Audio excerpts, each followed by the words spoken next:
What is up, you guys? Thank you so much, as always, for joining us on this lovely Sunday morning slash afternoon. This is Miguel Antonio Barragan, aka Fight Fiend Migs, joined as always by my co-host Andrew. Don't get it twisted, Lapachet, and this is the Mad Boxing Show, or Mad Boxing for short. Thank you once more for joining us on this last show of 2025. Once more, a reminder, guys, because Wednesday happens to be New Year's Eve. We will not be doing a Wednesday show.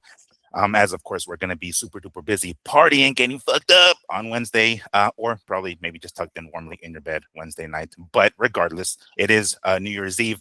And just like last week, that was Christmas Eve. We will be skipping the Wednesday show. But once 2026 gets crack-a-lackin', we're going to get right back to the 2-week shows, Sundays and Wednesdays, as is the norm.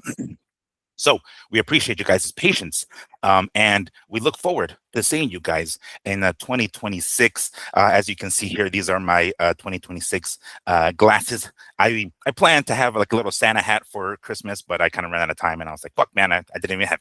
But I certainly hope that everybody had a safe and wonderful Christmas, as it was last week, last Wednesday and Thursday, or Christmas Eve. If you guys celebrated, the night before, which we do, most Latinos do, or as the gringos do it, usually it's like the Christmas morning. So I hope that you guys had a great Christmas Eve or morning, and you guys will be nice and safe and ready and recouped, I should say, to party for 2026, as I will be.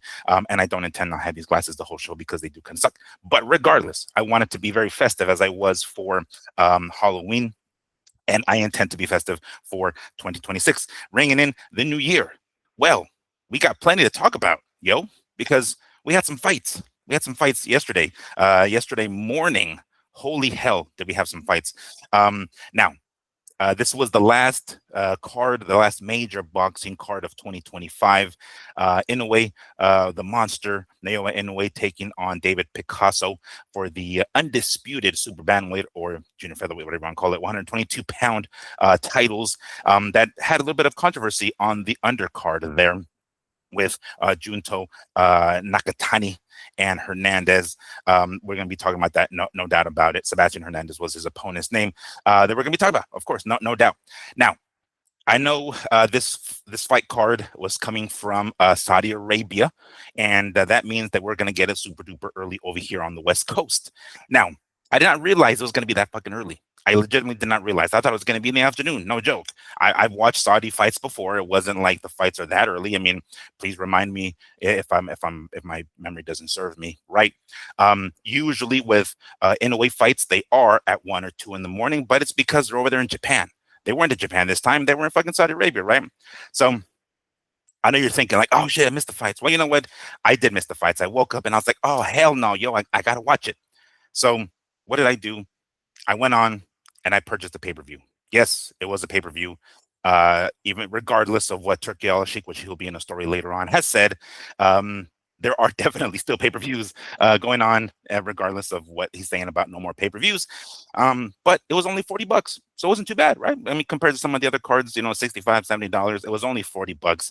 And I know, Andrew, you're probably wondering, damn, you're thinking to yourself, Migs, that's so cool of you, man. You forked up some cash for the last pay-per-view card of the year, showing your support to boxing. Unfortunately, the Mexican fighter in the main event, David Picasso, got schooled.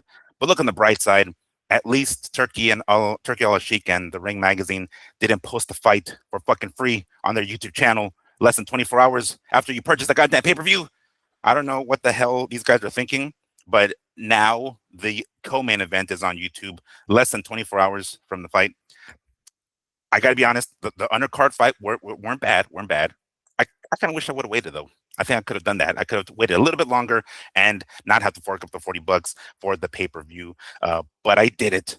I don't know what the hell Turkey Al-Sheikh is thinking, just posting these fights. Not mind you, it's not the whole card. It's just the co-main event and the main event. But before we get into the fight, Andrew, what are they screwing up here? It hasn't even been 24 hours and they're already posting the fights for free on YouTube. Well, we'll give a little teaser for what's going to come later on. We're doing a promoter of the year segment, right, with Turkey. Mm-hmm.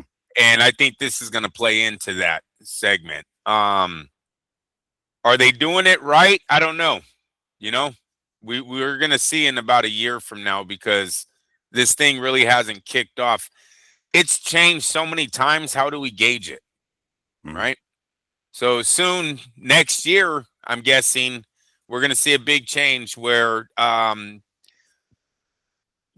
is gonna try to give a one-time subscription, give us 12 pay-per-views and fights every month. So from on this date next year is going to be a big day for DAZN to see what the viewership looks like, what subscriptions look like. Did the fighters give in, right? Now that Netflix is in play, and I think we need to talk about Netflix with the numbers that they created again last week. Yeah, that promoter of the year is up in the air. I don't think it's a given yet, but we'll talk about that. All right. Good point of view. Oh yeah, and I missed the fight, bro. I did miss the fight. Hey, Miguel. It was a hard 2 days. Mm-hmm. You know, my wife did good, bro. She did real good on Christmas, but she didn't show me until Christmas Eve. So, there was like, I'll give you guys a better example. There was like, 5 or 6 presents under the tree wrapped. And we have, maybe 60 something presents we have to accomplish. Whoa. Yeah. That's quite the task. It gets up there, Mm-hmm, right? Mm-hmm. With the wife. And so I'm not seeing it. So I'm kind of stressing during the December days, right? Like, man, I don't want to say anything because she handles it. But I was like, babe, when do I have to finally, we got close to the end. I'm not seeing anything. I'm like, babe, should I grab some money and go? Do I have to go? She's like, no, I already got mostly all of it done. I got to go maybe tonight. I'll go for a few hours, but then I just got to wrap. What the fuck, Miguel? I just got to wrap. Bro, Christmas Eve, pulled an all-nighter. I think Santa did come and then just couldn't get through, dude. We were up. Fucking, he had to keep going, bro. It was ridiculous. I was like, babe, we're going to be dead tomorrow. Literally, like, So Christmas Eve, then Christmas Day, we partied. We didn't do it on Christmas Eve this year. People had to work. We usually do because we have small families. We split it up, spend more time. It usually works out that way. Now there was work involved this time that kept it where we had to do them both on Christmas Day. So that means I don't get home until midnight or whatever on Christmas Day. And I believe that's when the fight is the next day, correct? It was early Saturday, so just literally 24 hours from then. So it's so Christmas was Wednesday, Thursday. Christmas Eve was Wednesday, Thursday, right? We had Friday to recoup, and then hella fucking early Saturday morning, like 2 a.m. is when the shit got crack-a-lagging. Well, I must have did something on Friday too, because I had the decision of just doing another all-nighter. I don't know what I was doing, you guys. Fucking bear with me here. But I had to at some point. Yeah. Oh, you know what? I'm watching the kids. Oh yeah, I'm watching the kids. My lady she had to go somewhere. So yeah, when dad watches the kids, we're just partying. We are partying. So yes, that's what happened. Friday night, me and the kids were home. We're up late. I had the option of staying up, dude. It was already like 1:30 in the morning. I was already looking at the African horses, Miguel. I was close to it was getting started again, right? So I'm like, do I just stay up? Bro, I couldn't do it. I tried. I couldn't do it. I fucking crashed out. I should have checked yesterday. You're absolutely right about the YouTube thing. Should have checked yesterday, but that's my story on why dude, come on, you guys. What are you doing to us with this? What was it? 2:45 or 3:45 in the morning they walked?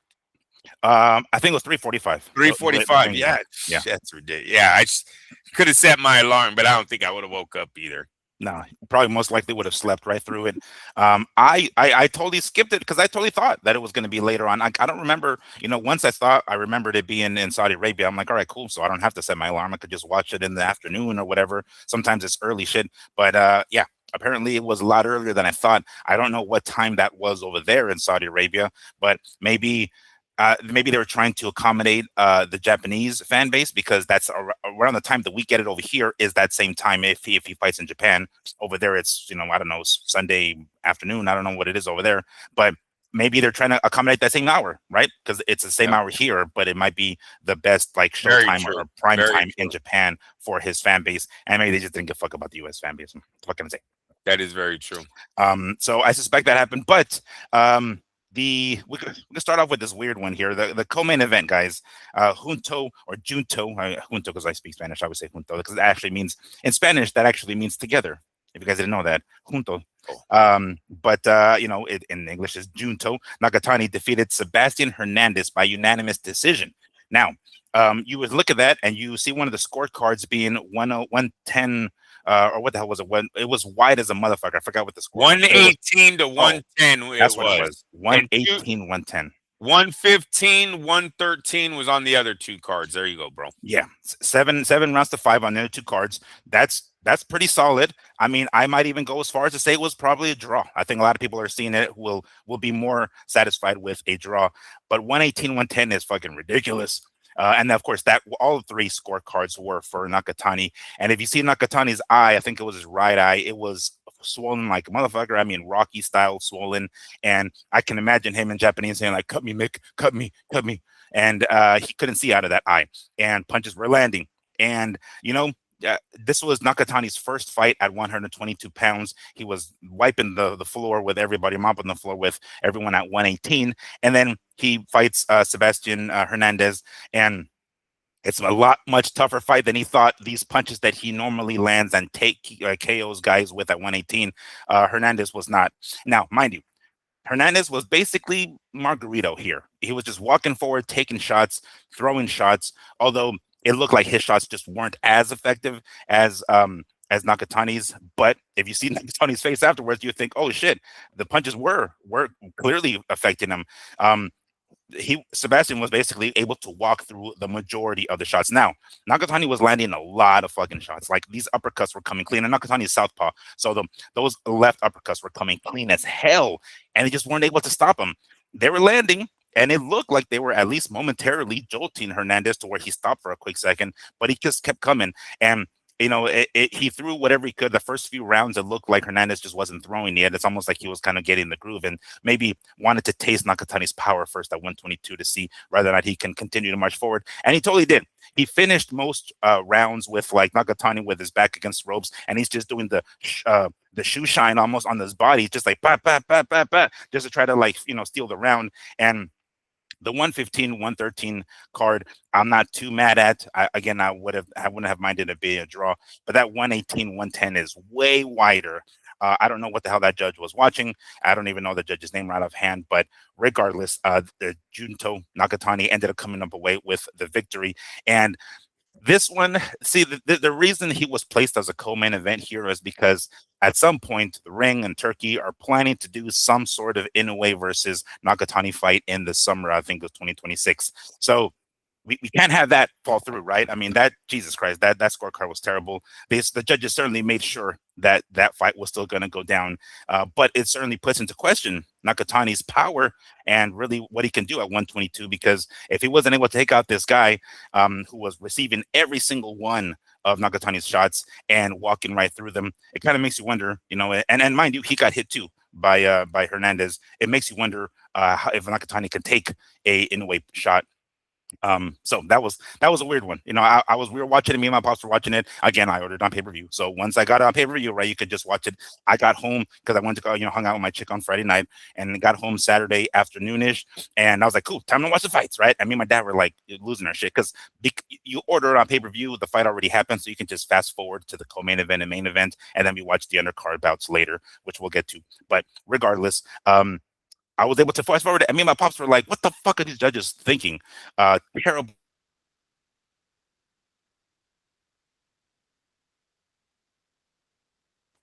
A little bit of, I mean, I know it's not in Japan, but a little.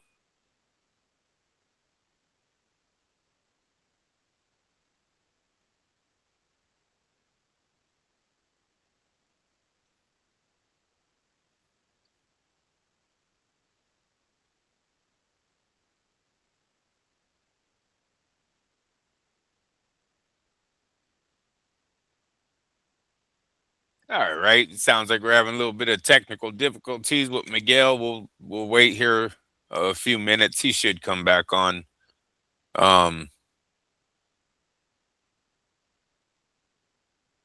for as far as the Junto fight,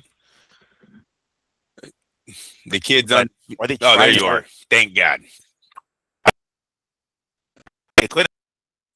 Oh, just kicked him off. All right. Oh, he's definitely gonna have to call back in. Let me go ahead and text him. All right, he knows he got kicked off. But for Nakatani, there he is. Okay, sorry, I don't know. It wouldn't be 2025 without something acting up. Is my mic on? There we go. Okay, cool. Yeah, you're good, bro. But I'm back. Go ahead. What were you saying, dude? My bad. No, I was just gonna fill in. The young man, they weren't stopping that fight from happening, right?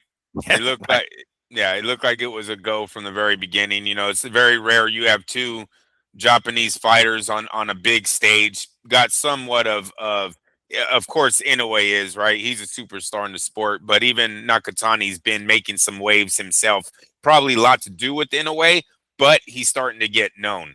That fight's going to attract some eyeballs from around the world, most likely within the diehards. So I see Hernandez needed a knockout last night to win, or Saturday morning to win that fight. Yeah, and unfortunately, it didn't come. But he was able to do whatever he could, and he showed some weaknesses. You know what I'm saying? It just looked like as long as he keep pressuring Nakatani, and Nakatani did his best to not get pinned up against the ropes. He was moving a lot, and even towards the latter half of the fight, a little bit of what is it? Not hugging, clinching. He was trying to wrap him up a little bit and basically buy himself a little bit of time.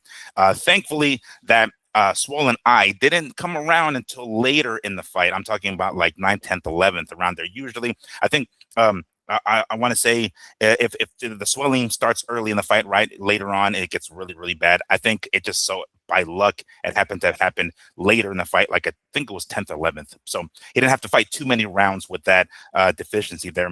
But I certainly hope that Hernandez got a nice little bonus or something, right, for putting on quite the fight, because that fight was entertaining for as long as Hernandez was able to continue to walk forward, because that's pretty much what made the fight. It was Nakatani backpedaling, but landing shots, very, very effective landing shots. It wasn't like he wasn't landing his own shots, but it just looked like Hernandez wasn't feeling them, and these shots were landing. Hernandez's face, you can tell he got hit, but it wasn't like he was ever cut or bleeding or anything like that. Like his got some tough ass fucking skin, man, because those punches weren't doing jack shit. But of course, like you said, they weren't going to ruin the plan, right? It couldn't be as John McClane and Die Hard says, the fly in the ointment, the monkey in the wrench. He must And it would not screw that up. and it would be smart of Inoue to not go off of this one performance if this truly was his first fight in this division. You can see he's going to be taller than Inoue going into their matchup. He has room to grow. You know what I mean? So Inoue can't just go off of, I think, this one fight. Obviously, the defense, they can find flaws in there to work on. But as far as power, I wouldn't gauge it off of this one, because he is going to grow one more time into this division. Mm-hmm. Yeah, very good point. Excellent performance by Hernandez. He did what he could.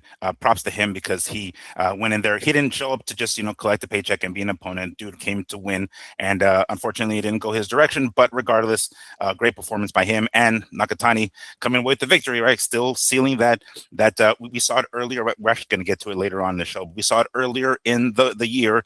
I think it was Plant and Charlo when they were supposed to fight and win. I mean, fight their own opponents, and then as long as they each won, they would go on to fight. And there was a spoiler there, even though we're gonna get that fight anyway. But that leads us to the main event, which is kind of weird, because that one probably looked as one-sided as the Nakatani and Hernandez scorecard made it look, at least with a 118, 110.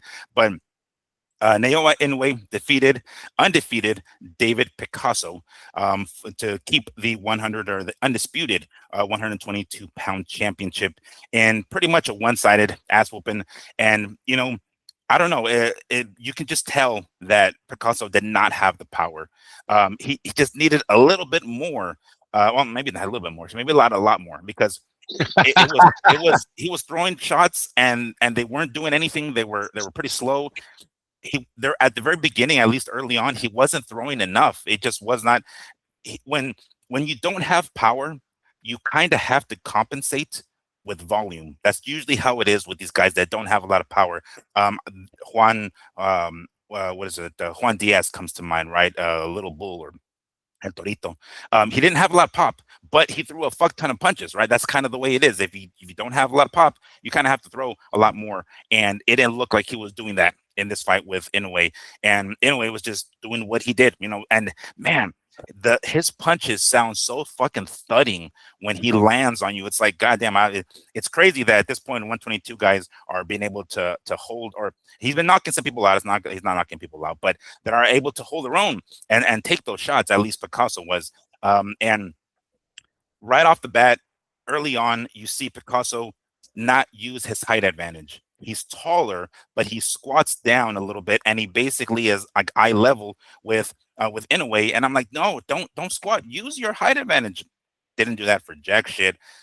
Whatever physical advantages that Picasso may have had, basically threw them out the window there. And it was pretty much one sided here. Inoue, to his credit, didn't get discouraged. He was just throwing and throwing and throwing, did whatever he could. He did take some shots. There was a couple of times actually where this seems to be again in a ways maybe chink in the armor. It's that he gets hit with that left hook a lot. He got hit with a left hook a few times in this fight. Unfortunately, Picasso doesn't have the power to hurt him, but the times that he was dropped, it was a left hook that caught him, and he got hit plenty of times there. So it's just maybe he's just keeping that right hand a little bit lower than it should have been. But it was pretty one sided. The fight with him and Nakatani seems to be intact. I believe they said the summer of 2026. So we're looking at that. Inoue did his part and coming in and basically doing what he did against Picasso. I don't know. It's kind of funny. Picasso actually wore white Reyes gloves.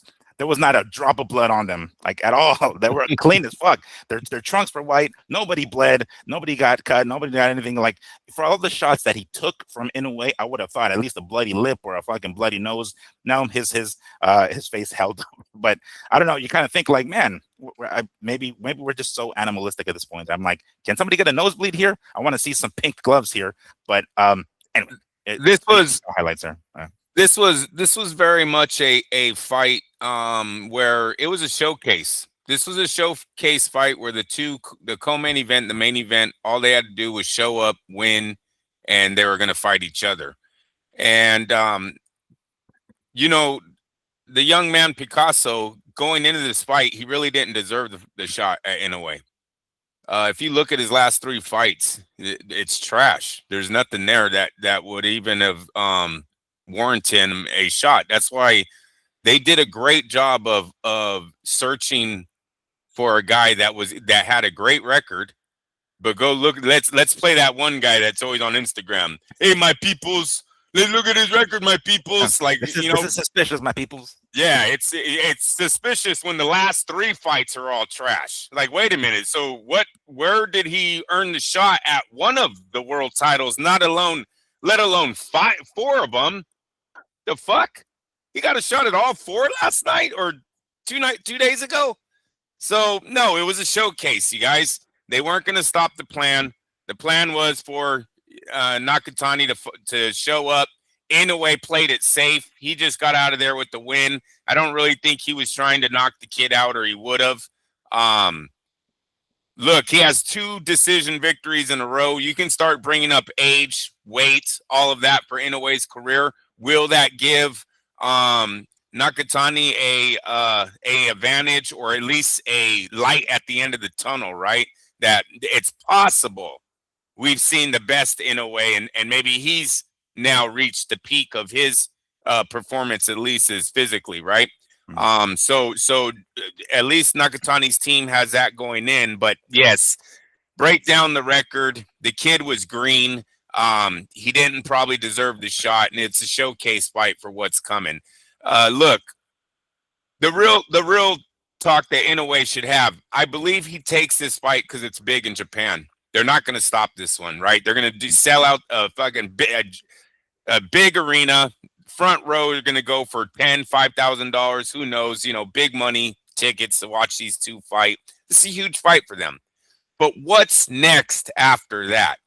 If Inoue struggles with the young man or gets another decision victory, that'll be 3 decision victories in a row. Where do they really go with him?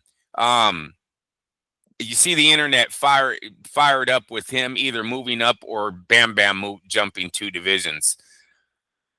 I think Bam Bam has it in him. I really do.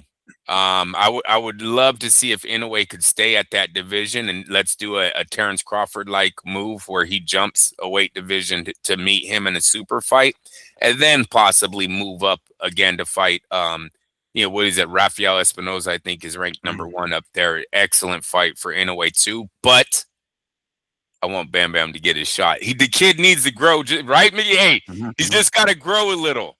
He's got to put on a few pounds and then stay there. But you're getting a shot at all 4 titles, man. All 4 titles one night. Yeah, and funny that you mentioned that because I know a lot of people are talking about it. They keep asking Inoue about it as well, so he seems interested. My dad thinks Bam has a shot. He's like, dude, Bam can beat this dude. Bam can totally fucking beat this guy. He's beatable. He's not the monster anymore. He was maybe at one point at 115 and 118, but not at 122, and this might be, but you mentioned it, this might be his cap. Like, I don't think, maybe 126 would be like excessive. 122 might be as high as he can get, at least as far as the kind of power that he can generate. And like I said, he's got these thudding ass shots, so it's not like he can't hit. It's just that the guys are able to take his shots a lot better than they did at 118 and even 115, right? So yeah, I think that will be that has to be next, right? I mean not next, because I know Nakatani's next, but let's go down that rabbit hole. Let's say Inoue fights Nakatani and beats him, which looks like it can happen. And then it has to be Bam at that point. Some sort of end of the year super fight with Bam, moving up 2 weight classes. It's got to do. I mean, I know, and Inoue isn't a big dude, right? So I think it would be 5'6". I was thinking, yeah.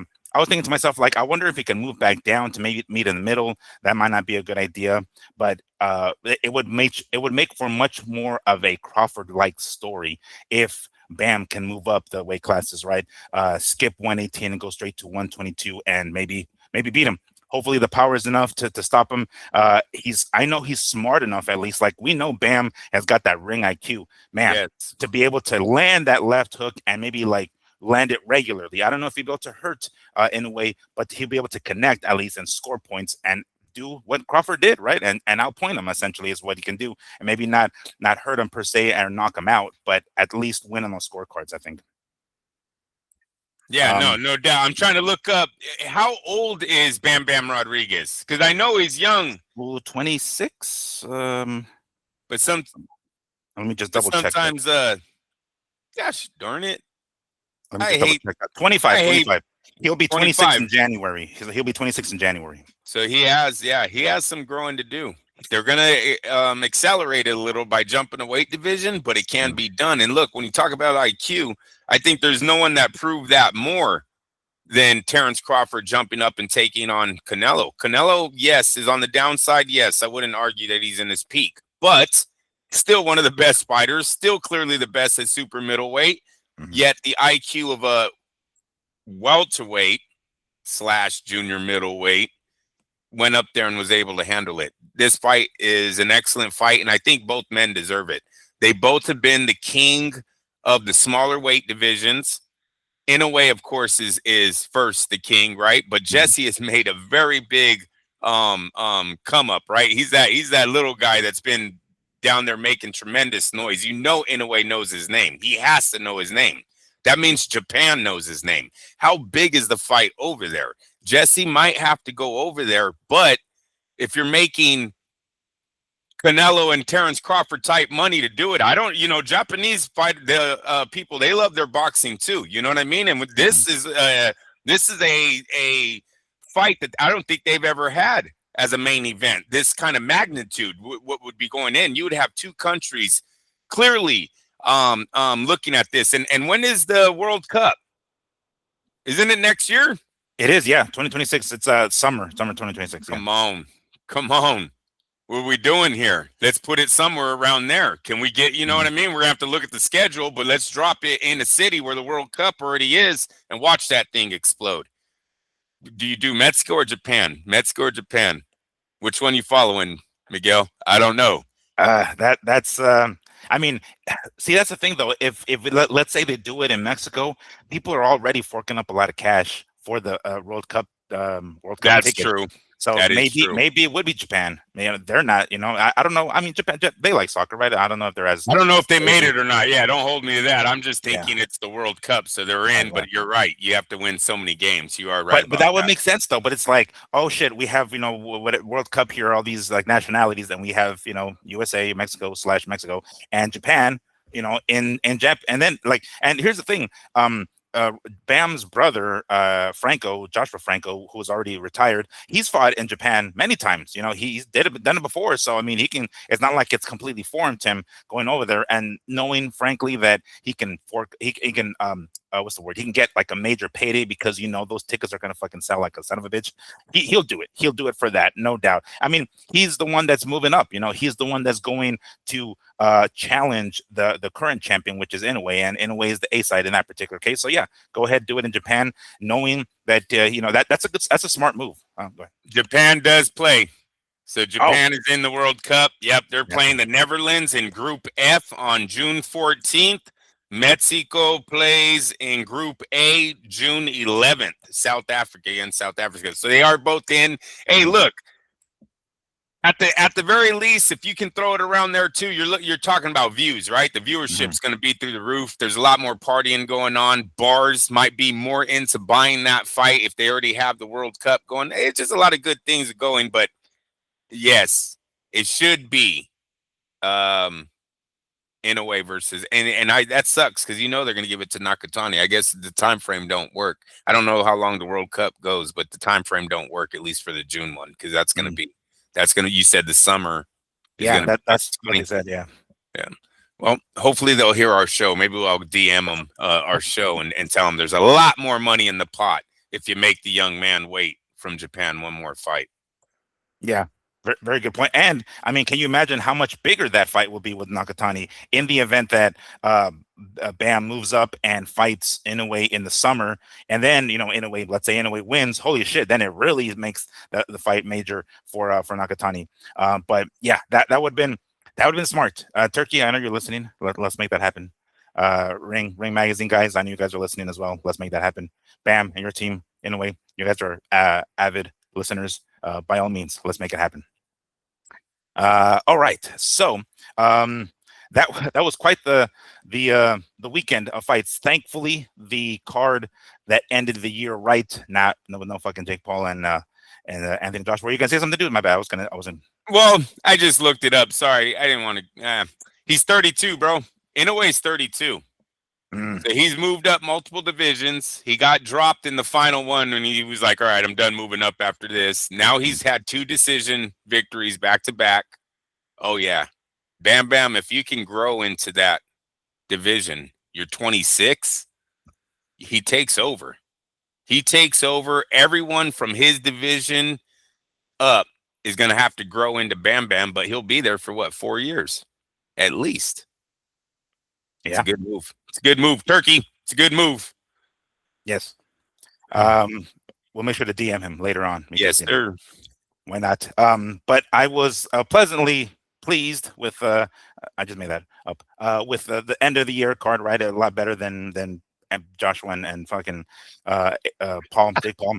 I definitely didn't want the year to end on that note. And we got a pretty good card at the end of the year, and I think this is something that Inoue does regularly. I think he does fight towards closer to New Year, or at least I mean not the Chinese New Year. Well, it's Japanese term because that wouldn't matter.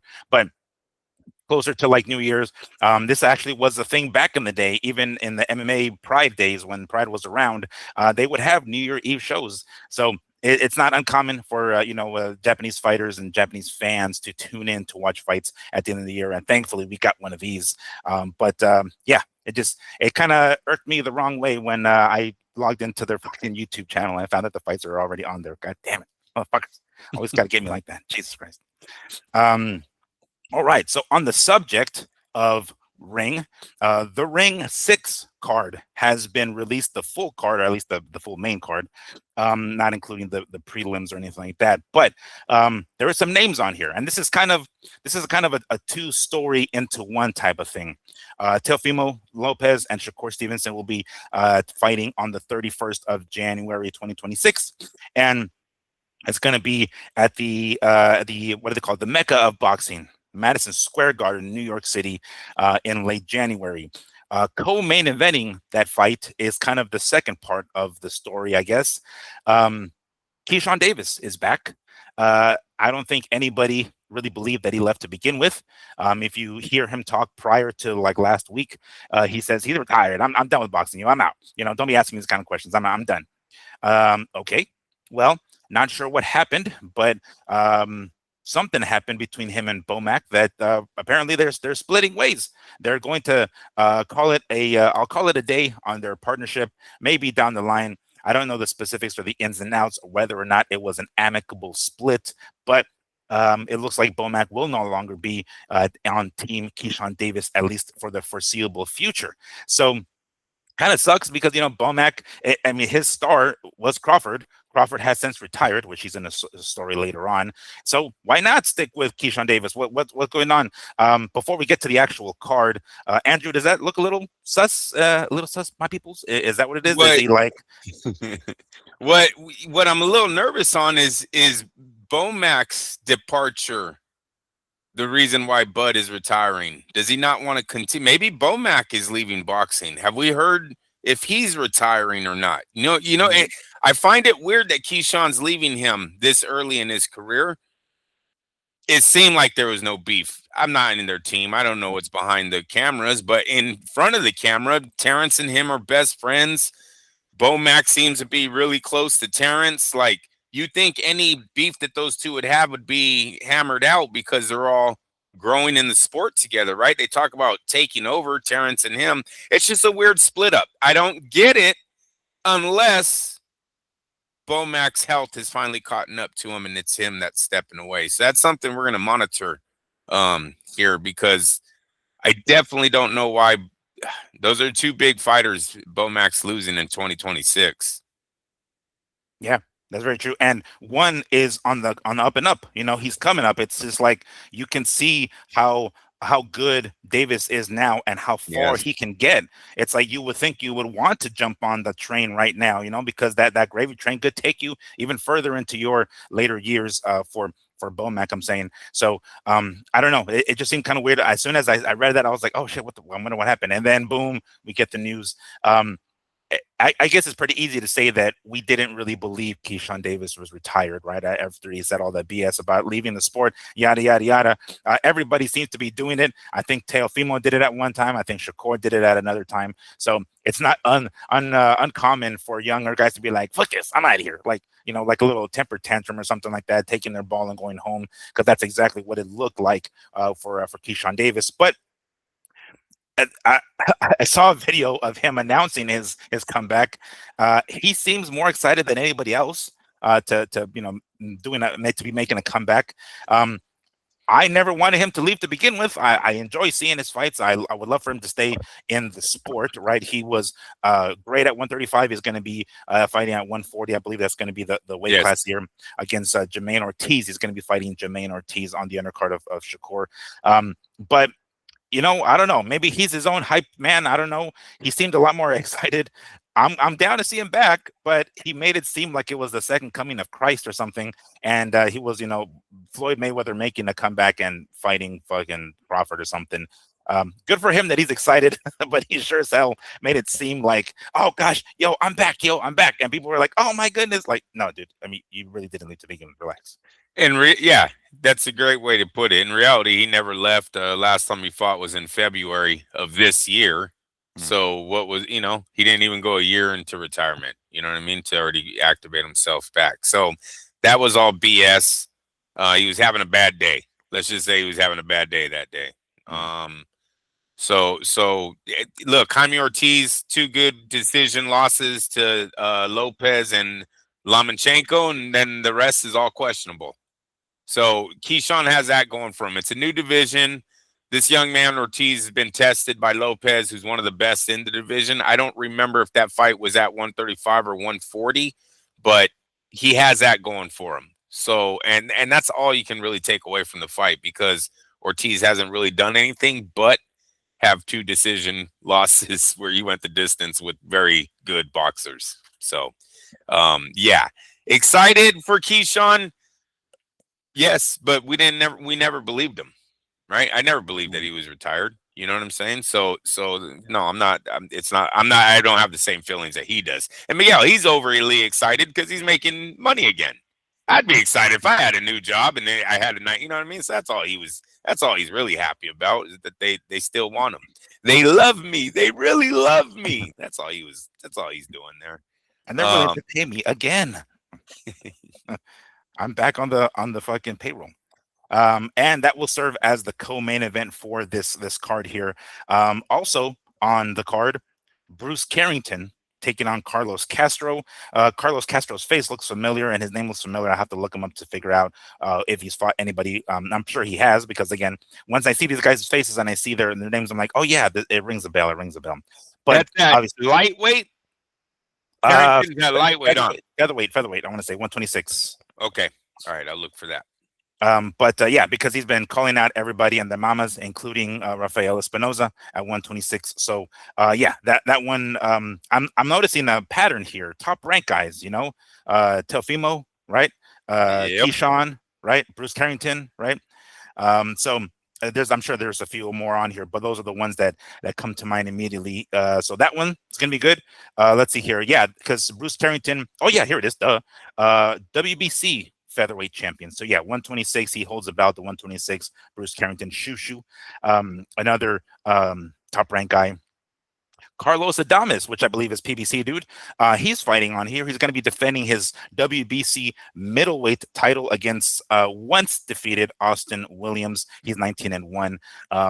Not a bad card. And then we got who else but the steroid baby on the undercard here, Jarrell Miller. He will be taking on Kingsley, if I can pronounce the name right. Ibeh? I don't know. Ibeh. Terrible at pronunciations. We do our best here, as you can hear our Turkey Al Sheikh impressions. But Steroid Baby is back. He'll be fighting, of course, on this New York card. Pretty solid, huh? I mean, damn, that's a pretty good one.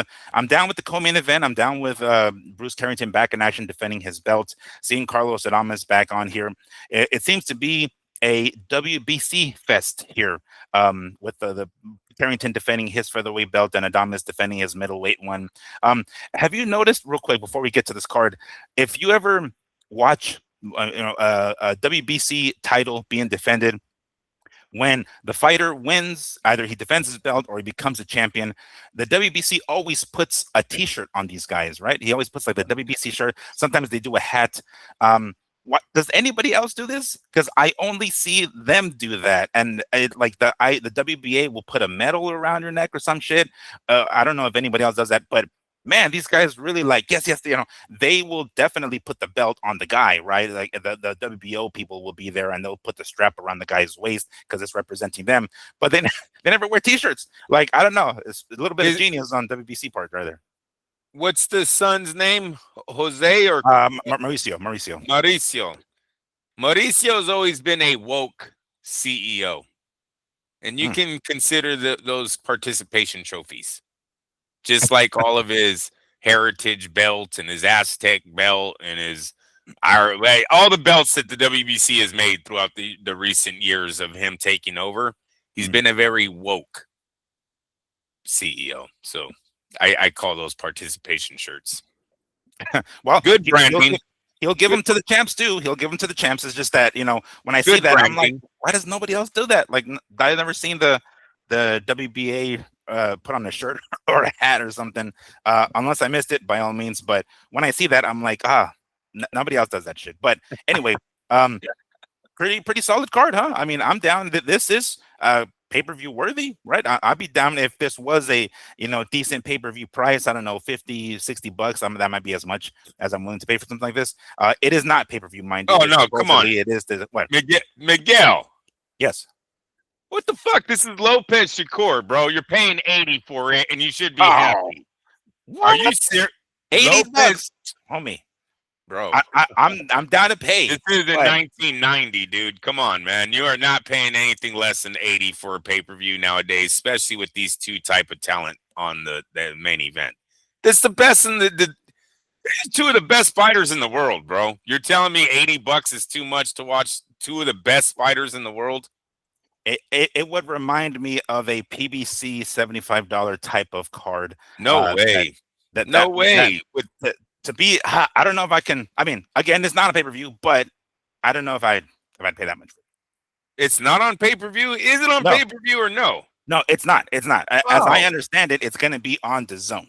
Oh, well, But that's awesome. Why are we yeah, even talking about no. I'm just pay-per-view? saying, like, this would be a pay per view worthy, but I wouldn't pay no fucking. It absolutely was. Yes, it is. Telefimo Lopez is like a two-time undisputed. He's But come on, like back in unproven, the day. That's like unproven, saying, unproven on pay per view. Is oh my my point. gosh. And Well, Shakur, and Shakur. well, as far as the fan base, but not as talent. Like you don't know boxing if you don't know that these two guys are the best in the world, and you're about to watch one of the best fights that boxing could put on. I mean, it's not. Now, listen, boxing has changed. You're talking to a 45-year-old man here that 1980s when I was born, Miguel. So I'm used to pay-per-views, right? I'm used to Mhm. Mike Tyson's and the Holyfields and the Oscar De La Hoyas and the Floyd Mayweather. I've been through it all. Chavez's. I've been through it all. So when I see talent, I know what we're gonna pay for. You know what I mean? Like hey, what the fuck, dude? Ali was in a closed circuit. You had to go to the movie theaters to watch him. Duran was closed circuit. Leonard was closed circuit. You see, you know when you got talent. You get what I'm saying? Mm. These two fighters are the best talents we have. They deserve to make the marquee price. Now it's not happening, but I'm saying if you put this fight in 1995, these two guys are racking in whatever the price of the pay-per-view was that year, and everyone's going to be happy. Now, is everyone as excited for this fight as they were if it was in 1995? Nope. I don't think we have as many casuals. I would love for it to be on Netflix, but it's not. It's on the who's the better promoter usually is who gets the most views, right? Mhm. I'll leave it at that. I'm just teasing. I'm just teasing. And that might be why it's not on pay per view, right? It's because it's like the we don't have the same casual fan base that we had in the 90s and even in the early 2000s. But yeah, the zone. No way. Yeah. When is that stupid thing supposed to kick in where DAZN says no more pay-per-views? It's that one subscription thing. Oh, yeah. Well, no, it includes pay-per-views. They're there, but as I understand it, it's 2026, so you can do it now. You can pay for it now, as I understand it. But it's supposed to kick in already. But this isn't part of. So if you were to pay for the lesser amount that doesn't include the pay-per-views, you would still get this fight because Teofimo and Shakur isn't technically on pay-per-view. It's just part of the regular DAZN subscription. So even if you didn't pay that, absorb that crazy amount of 500 and some odd bucks, you would still get this fight. But as I understand it, it's starting in 2026, so it should start, next month. Yes. Yeah, so I'm a little confused, but you are right. There has to be a way that a non-subscriber could purchase the pay-per-view. So you probably are right. They're still going to have pay-per-view. There's still going to be an option. Like if you want to buy this single fight for tonight, $89.99. You watch, bro. Mark my words. That's what it's going to be for the non-subscribers. Damn. Yeah, that's a very good point. And you know what? They did that for Inoue. Like when I went to go order it, they gave me the option of some sort of additional something or other. I don't know. I mean, it wasn't the full year. I mean, it was something else. Or just pay. Actually, I got to fly in here. Or just pay the $39.99 that was for Inoue. Yeah, they're probably going to do that for this one. Even though it's not like boom, boom, fight poster on pay-per-view, it's on DAZN. But if you don't have DAZN, you can just go ahead and fucking pay for it. Pay for it old school. Some bitches. Motherfuckers. I know, because they're going to be double ending the deal with some people. Like some Mm. naive people will just be buying single fights still, when it probably by the end of the year, the math is going to work out to where you probably should have paid the breakdown of 40 or $50 a month or something like that, right? Mm-hmm. Because they are going to be, I believe every pay-per-view is going to be $90, 89.99, whatever they do nowadays. I think that's what every pay-per-view is on DAZN from here on out, because look, these cards are way more stacked. His stable, he has more $5 million fighters probably than anybody else, Turkey. You know what I'm saying? Like these numbers are outrageous. I keep going back. Haney made 16 million in his last fight. Like, are you fucking kidding me right now? I don't know where that math is coming from. You know what I'm saying? But he's the one paying it, and they don't mind, but they're not taking all the bill. You know what I'm saying? They're still gonna stiff us with something. So yeah, but I'm all in, dude. And when you put that undercard under there, because look, Bruce Carrington, I don't see an upset happening there. The young man that he's fighting lost to basically every single guy, Neri, Figueroa, and the last one was a lightweight. Damn it, I just lost it. But he fought 3 guys, dude. All of them beat him. And then he's basically wiped out everyone else they've ever put in front of him, but they have double-digit losses. So, so we got Carrington in that fight. The one that I would look at to be an upset would probably be the Jamar Miller, because of the steroid history, right? I don't have faith in that man, Jamar Miller. So that's the fight that I would look at. And then Keyshawn coming back with Ortiz. Like I said, Ortiz is durable. Ortiz is going to give us a gauge of where Keyshawn is in the junior welterweight division. So it's America, America, America. They're all our prospects. 2 legends at the end, because I do believe Shakur's on his way. I'm all in. I'm all in. I am purchasing. Ding, ding, ding. Right. Deal or no deal. Bring out the suitcase. Right? We got a deal. I'm purchasing. Right. Final answer. That's my Regis Philbin impersonation. Final answer. Oh, he sounds like his nose is stuffy. So all right. Well, I'm down with that. That's a good way to kick off the year. Right. I mean, granted, it's at the end of January, but a pretty badass way to kick off the year. And I'm totally on board with this one. And that undercard. I gotta be honest. I'm glad it's not going to be on pay-per-view.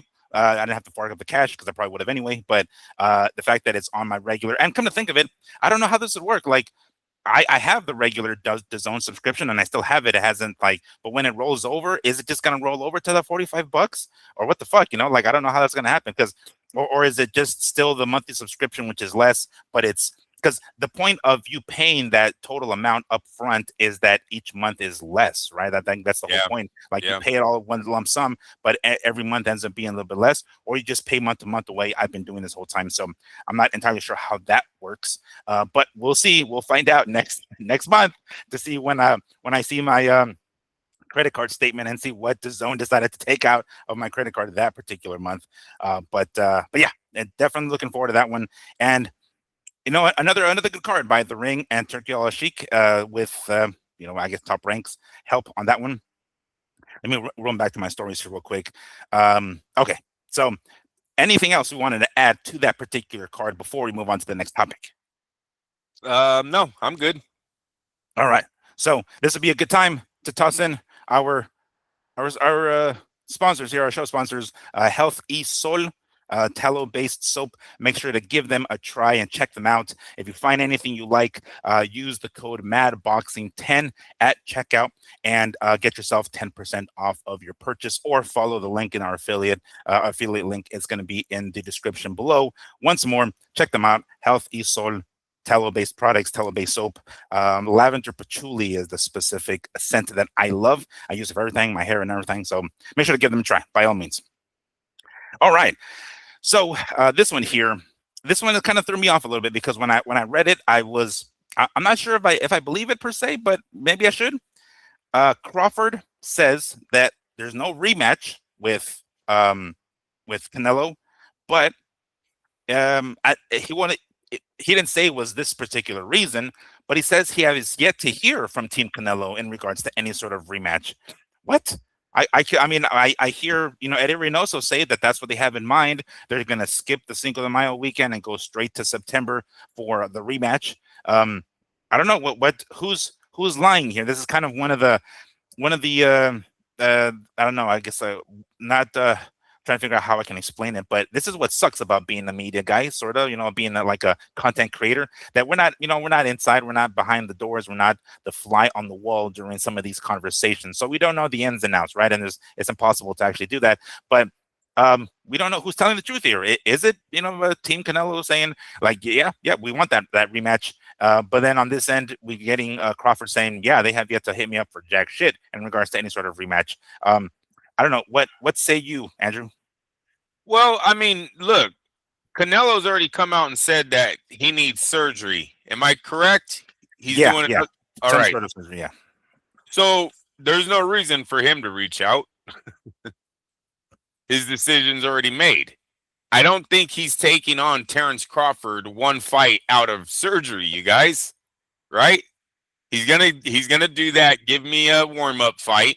I'm coming back off surgery, and someone will give it to him. Now, it might not be Turkey. Might not. Maybe Turkey lets him go off of the contract one time. Maybe Canelo gives Turkey a break in his pay and fights in Riyadh one time for him against a lesser guy. But I guarantee you will not be Terrence Crawford. So there's no reason for Canelo and them to reach out to him right now. And to be honest with you, with him giving up all the titles, there's Canelo. There's no reason for him to fight him anymore. Anyways, the guy said he's done. He's leaving boxing. He already vacated all of his belts. Doesn't look like he was playing around, and he's out. So no, I don't find anything really to this story at all. I think Canelo always had the if he lost to Terrence Crawford, he was going to step away for a while, and maybe he comes back, maybe he doesn't. I mean, we'll see after the surgery how he feels. But Canelo is very close to the end of his career. You might not see it on his face. You might not hear it when he talks, but I think he has a lot of those back issues that we hear always plague these fighters after years and years of just the abuse they do during training. More than it is, it's the running the mountains, it's the jump roping. You know what I mean? It's all of that takes out their backs way before anything else. So I think Canelo, because he's been fighting grown men since he was 15 years old, he has a lot more physical issues than we know about. And I don't see him. I don't see him winning another big fight in his career. He might win some titles because he has some Billy Joe Sanders, maybe, scrape up a title somewhere that he can take. But if it was against any of the elite, even a David Benavidez, if they were to match up, and I know they wouldn't, I'm just throwing an example. If Turkey was like, here's 250 million, who knows? They might do it. Fight him. Canelo still, I wouldn't have him a favorite in that fight anymore. If it was a rematch with Terrence, I wouldn't have him a favorite in that fight. I didn't have him a favorite going in. I wouldn't have him the favorite in the rematch. It's just where I'm at with Canelo right now. And I think I've been kind of right on Canelo's career. So I don't know if he's coming back from the surgery. Yeah, that's a good point. If he's going to have whatever surgery he's going to have, right off the bat, he's not going to go straight into a Crawford type fight. But by that same token, I guess Crawford is more of a reason for him to retire, I suppose, because they nobody going to give him the kind of payday that a possible Canelo fight would, right? It reminds me of that particular scene, which was in one of the. It was a clip that I think it was one of the countdown episodes of Canelo Crawford, where Crawford is on like the elliptical machine, right? And Turkey's next one, he's like, no retirement, right? No retirement. Like, dude, after this fight, you still got a few more. And, Crawford was like, yeah, no retirement, right? He agreed.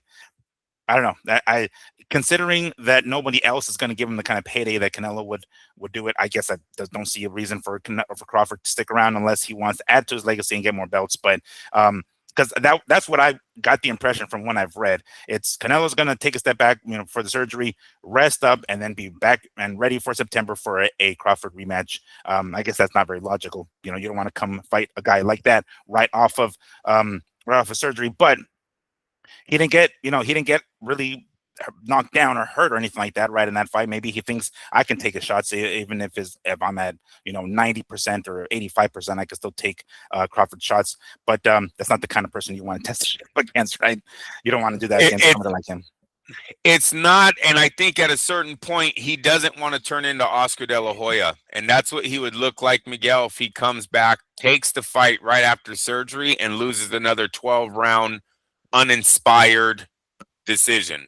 Right? Just the first fight is just a total boxing match where Terrence seemed to get better and better as the fight progressed. There was really no drama at the end there of Canelo making a comeback. You do that same repeat fight in a rematch, his fans are gonna, the haters, not his fans, the haters are gonna start saying he turned into Oscar De La Hoya. All he started doing was fighting for money, fighting for money. Look at that Terrence fight. Look at his last fight. You know what I mean? Like, so, and Oscar, Canelo has always despised Oscar. Let's not turn into him, right? Mm. So we're either doing this the right way or fucking step away, because you don't want to just start taking paydays. You're gonna be that man you always bitched about.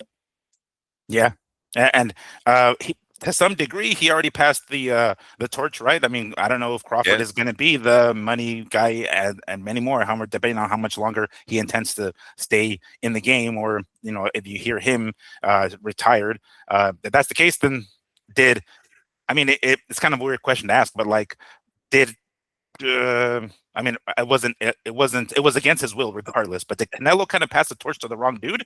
I mean, yeah, he added to the legacy of Crawford, but Crawford said, "Great, fantastic, got the torch. Bye, I'm out of here. Like, no more of that." No, I don't think he did. I think Crawford's the kind of the one who did everybody dirty. Now, I that's with me not knowing the real reason why he's stepping away. Maybe he pulls a Keyshawn, you guys, and he's back in a year from now, and we're this is all hot air coming out right now. But I don't know the real reason why Terrence retired. But what I do know is that he was not the face of boxing for a long time.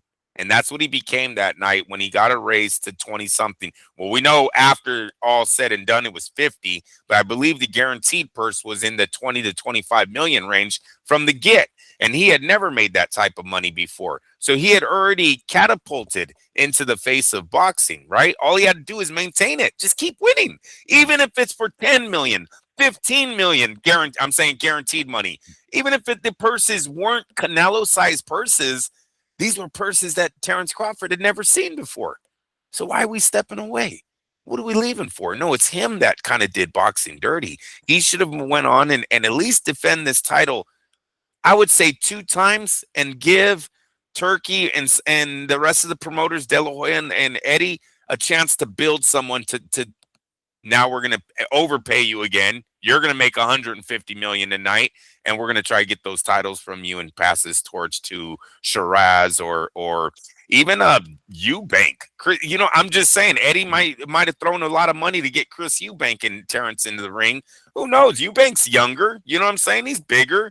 Who knows at that point is all I'm saying. But it would have gave them a shot to at least build a name to get Terrence a good payday, and then try to get those belts. I do think it's Crawford that kind of did us dirty, and he kind of told Turkey, man, he wasn't going to do that to him, and then did exactly that. That one in particular, because that's what I remember above everything else is Turkey saying, "Yeah, no retirement, right? No retirement." Like, no. Wink. Yeah, motherfucker, right? Sure. Or turn over to Bomac, like, right, Bomac, we're not going to retire. Both you and I aren't going to fucking call it. Now, I don't know. Like, it looks like that from the outside, right? We don't, because we don't know the circumstances of him, calling it a career. But considering that they didn't give him Mikey, Top Rank, I'm saying Top Rank didn't give him Mikey, didn't give him Pacquiao. Is it maybe him out of spite saying, yeah, you guys didn't fucking do that shit to me? Why would I do that to everybody else? Why would I go ahead and pass the torch and pay it forward to Eddie or Oscar and have those guys prep the next guy? Nah, fuck y'all. I'm out of here. Is it that? Could that be it? It might be, but it doesn't make sense to me because he was king at that moment on. He was getting all the accolades. He was getting all the respect. He was getting the spot on pound for. You know what I mean? Like, everything started rolling the right way, and the snowball only gets bigger, right? And with the most famous one is in boxing: when it rains, it pours. It was about to start pouring on that young man's career. Why we don't walk away? That's why with the departure of Keyshawn from Bomac, I'm really starting to lean, because they had a connection that maybe Terrence is like, man, Y'all don't know how much that man did for me, right? When he studies, he gives me my advantages, yada yada. With him not there, I'm not doing it. That makes more sense to me now that I hear Keyshawn and him is split up than it, he's just doing it in spite of all the other promoters that didn't give him breaks. Like, what? Those guys are about to start writing hella O's where he's like, I told you so. I told you so. Go ahead and add a 5 behind that O, and maybe I'll think about it. Let's toss in an additional comma in there, and we'll talk. One of those. Yes, sir. All right. Well, let's hope that it doesn't retire, and let's hope he comes back and everything. And let's hope the Bomac. Let's hope my Bomac rumor isn't true, but I'm just telling you guys, when I look at that, makes a little bit more sense than Crawford's walking away for anything else. And it might be Crawford's health. Let's throw his in there because everyone else has. We don't know the health of both the trainer and the coach. But that makes more sense than Crawford's doing it in spite of boxing because they never gave him a fair shot, which I've heard. This is not the first time I've heard that out there too.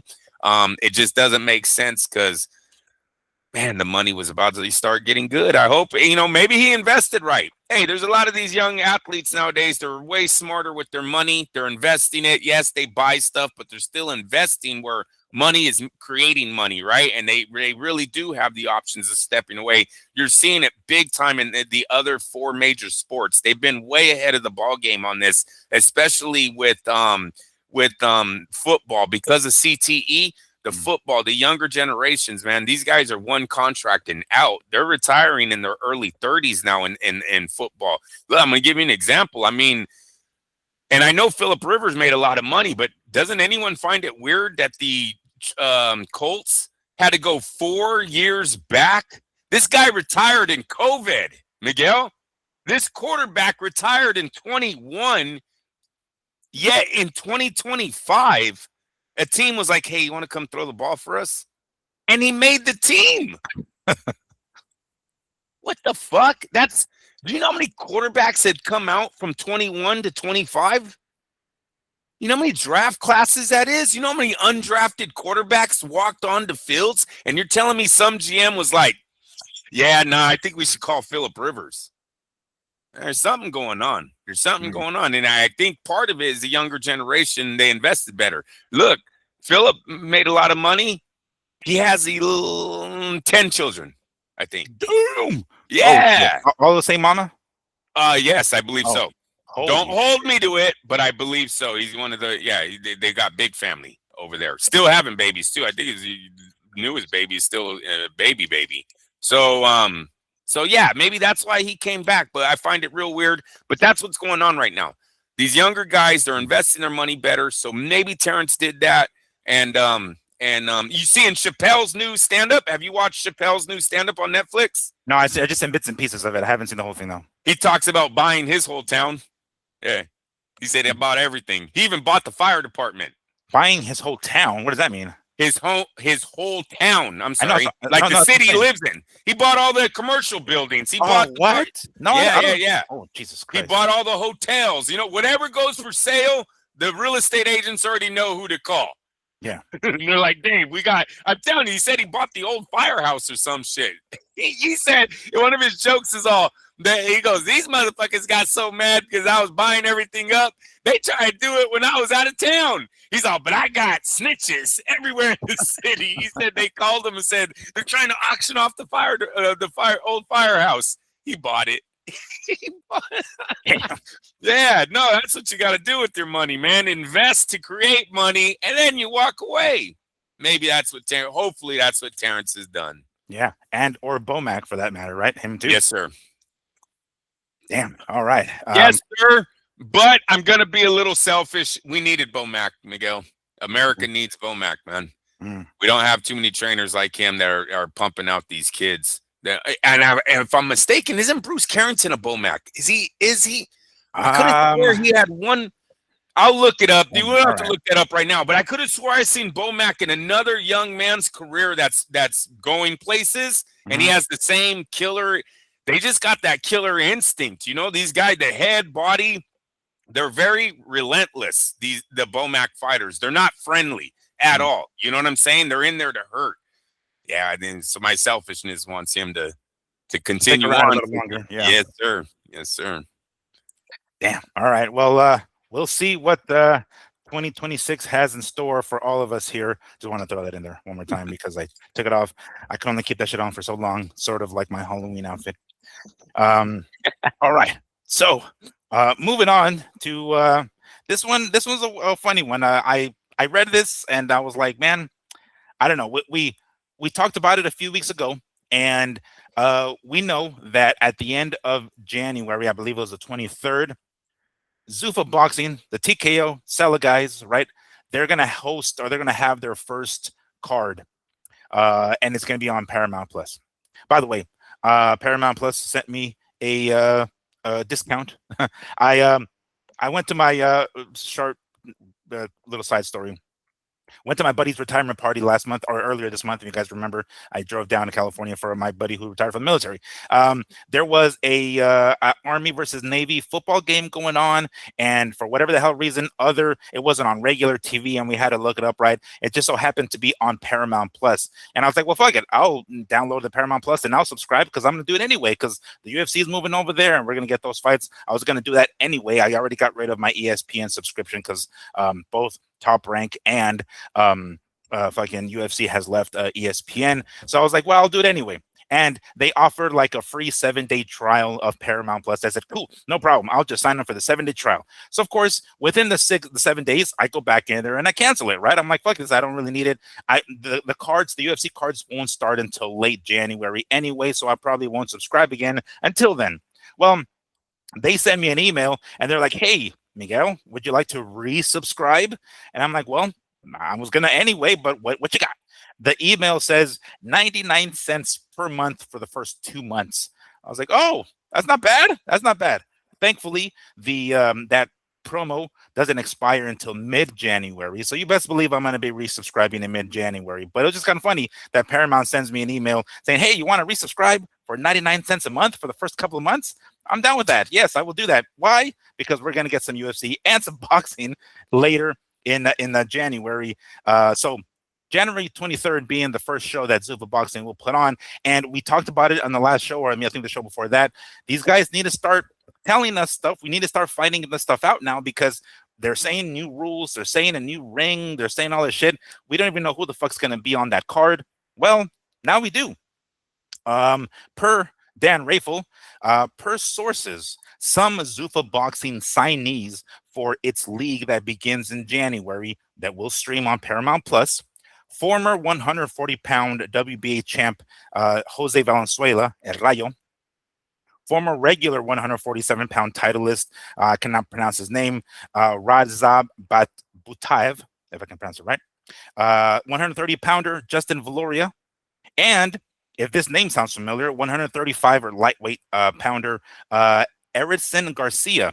Now, if that name happens to ring a bell, he was on the undercard of the Picasso and Inoue card on Saturday morning, and he came up with an upset. He fought this guy, Taiga Imanaga, and came away with the victory, with the upset victory, and kind of put his name on the map at 135 pounds, coming away with the victory that way. And of course, Taiga was the favorite, the heavy favorite, and in comes Erickson Garcia to pull off the upset that was on the undercard of Picasso and Inoue. So he has signed with Zuffa Boxing. And if I'm not mistaken, there might even be one more in here. I read recently that what was his name? Callum Walsh, the Irish fighter who defeated Fernando Vargas Jr. on one of the undercards. It might have been, I think it was right, Crawford and Canelo. He will be fighting. I believe he's going to be. I don't know if he's going to be main eventing, but he's going to be fighting on that first card as well. So we're starting to see the fighters that are going to be participating in in these cards here, at least the first one in January, and some recognizable names, right? We're not talking about superstars, but we kind of figured that was going to be the case. It wasn't going to be guys who are already making multi-million dollars. It was going to be the guys coming up or the guys on the way back down. Jose Valenzuela kind of surprised me though, because he's been. I mean, I don't want to say he's on the way down. I think he's just had that loss to Russell. Antoine Gary or Gary Antoine, I always get the names, but one of the Russell brothers, right? He lost to him recently, and lost his belt, but a victory over prior to that, a victory over Pitbull Cruz. He's not. I wouldn't think he would be one of the kind of guys who would sign with Zuffa, but surprise, surprise, here he is signing with Zuffa. What do you think about that, Andrew? Seems like I mean, he can't be on the downside of his career, right? He's too young. He's 14-3. So what's his career? Mm. You know what I mean? Mm-hmm. He has 3 losses in his last 5 fights. This is exactly who TKO is looking for. Okay. Exactly. He's got a little bit of name, so he'll get some eyeballs, but I mean, this is exactly the pay scale they're looking at. This guy can't demand anything, but he's an ex-champ with a win that they're going to fucking promote the shit out of. You watch how many TKO highlights has him versus Isaac Cruz and nobody else. Coming on next. Right. So, you know what I'm saying? Every rotation. Yeah. Yeah, exactly. So, but no, I believe he is a fighter that's definitely in their pay scale. Unfortunately, he's a fighter that has really not an upside in his career.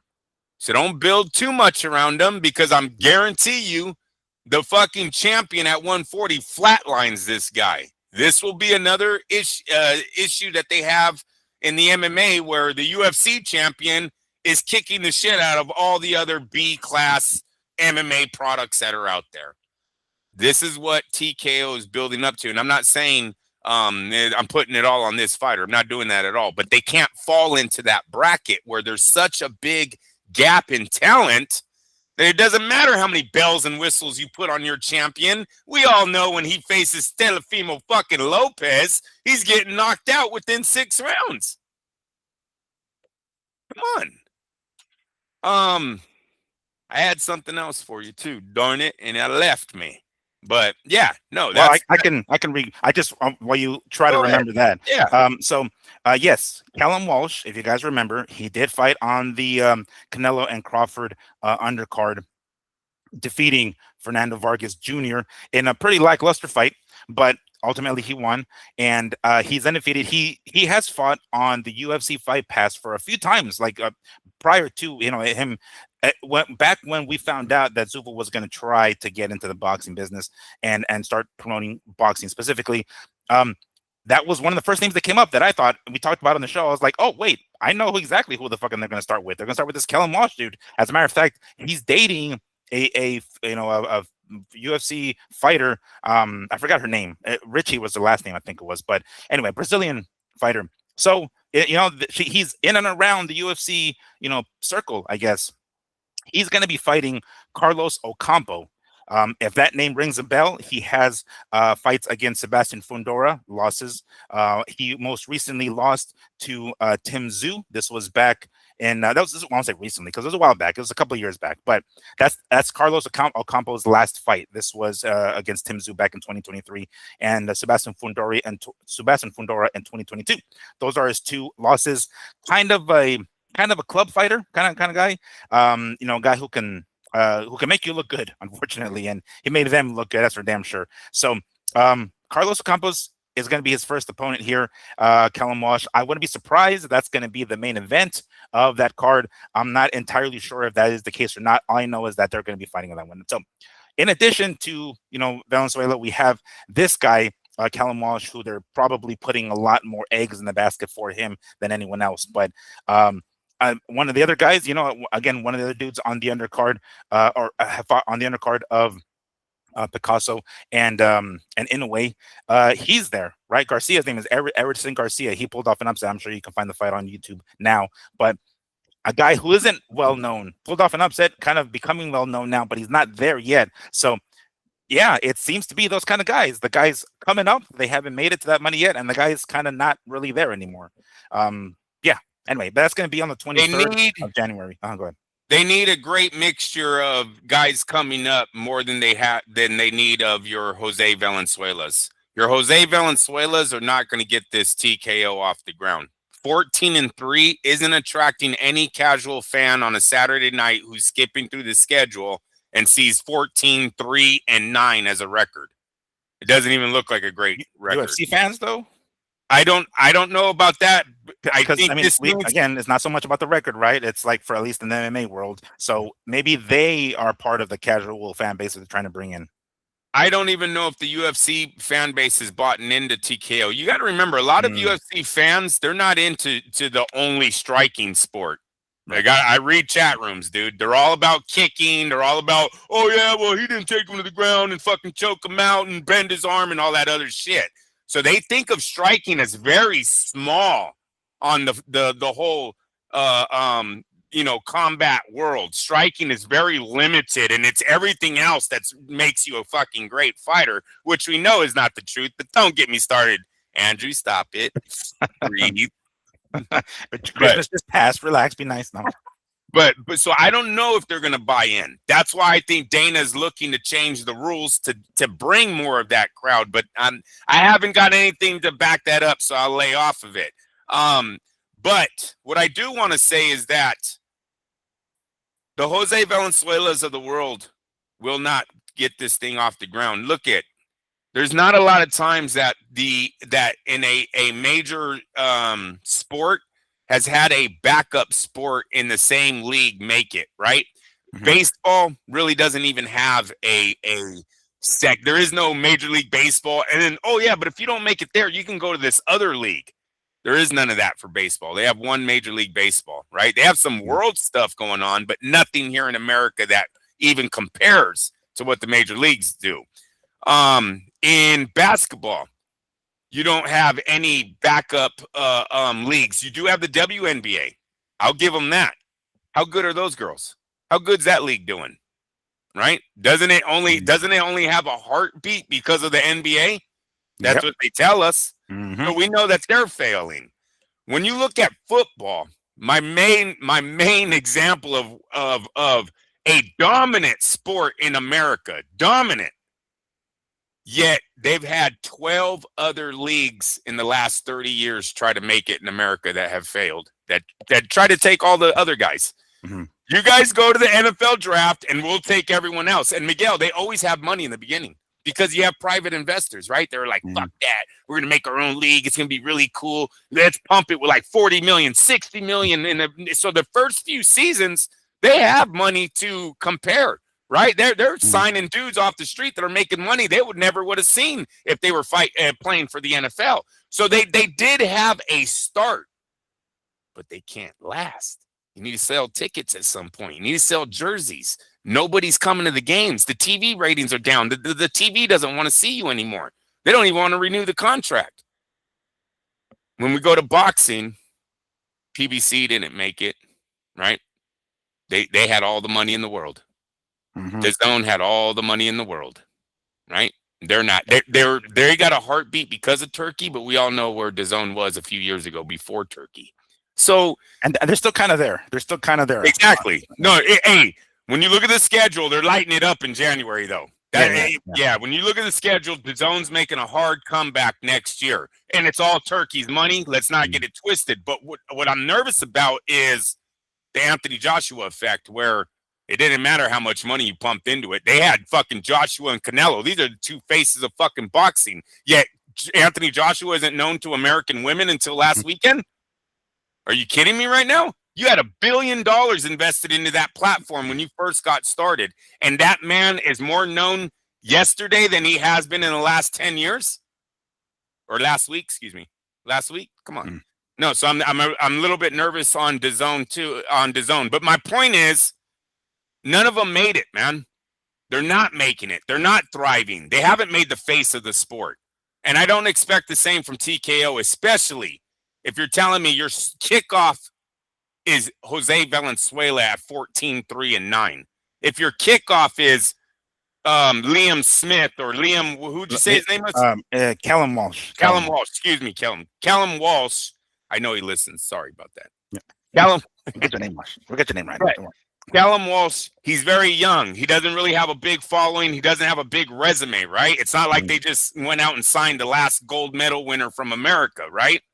They got to make a platform bigger than this, or it's not going to compete with what is happening in the other side of boxing. And that's with Golden Boy. That's with Top Rank. That's with somewhat of the PBC. I think the PBC only has a heartbeat now because Netflix is involved.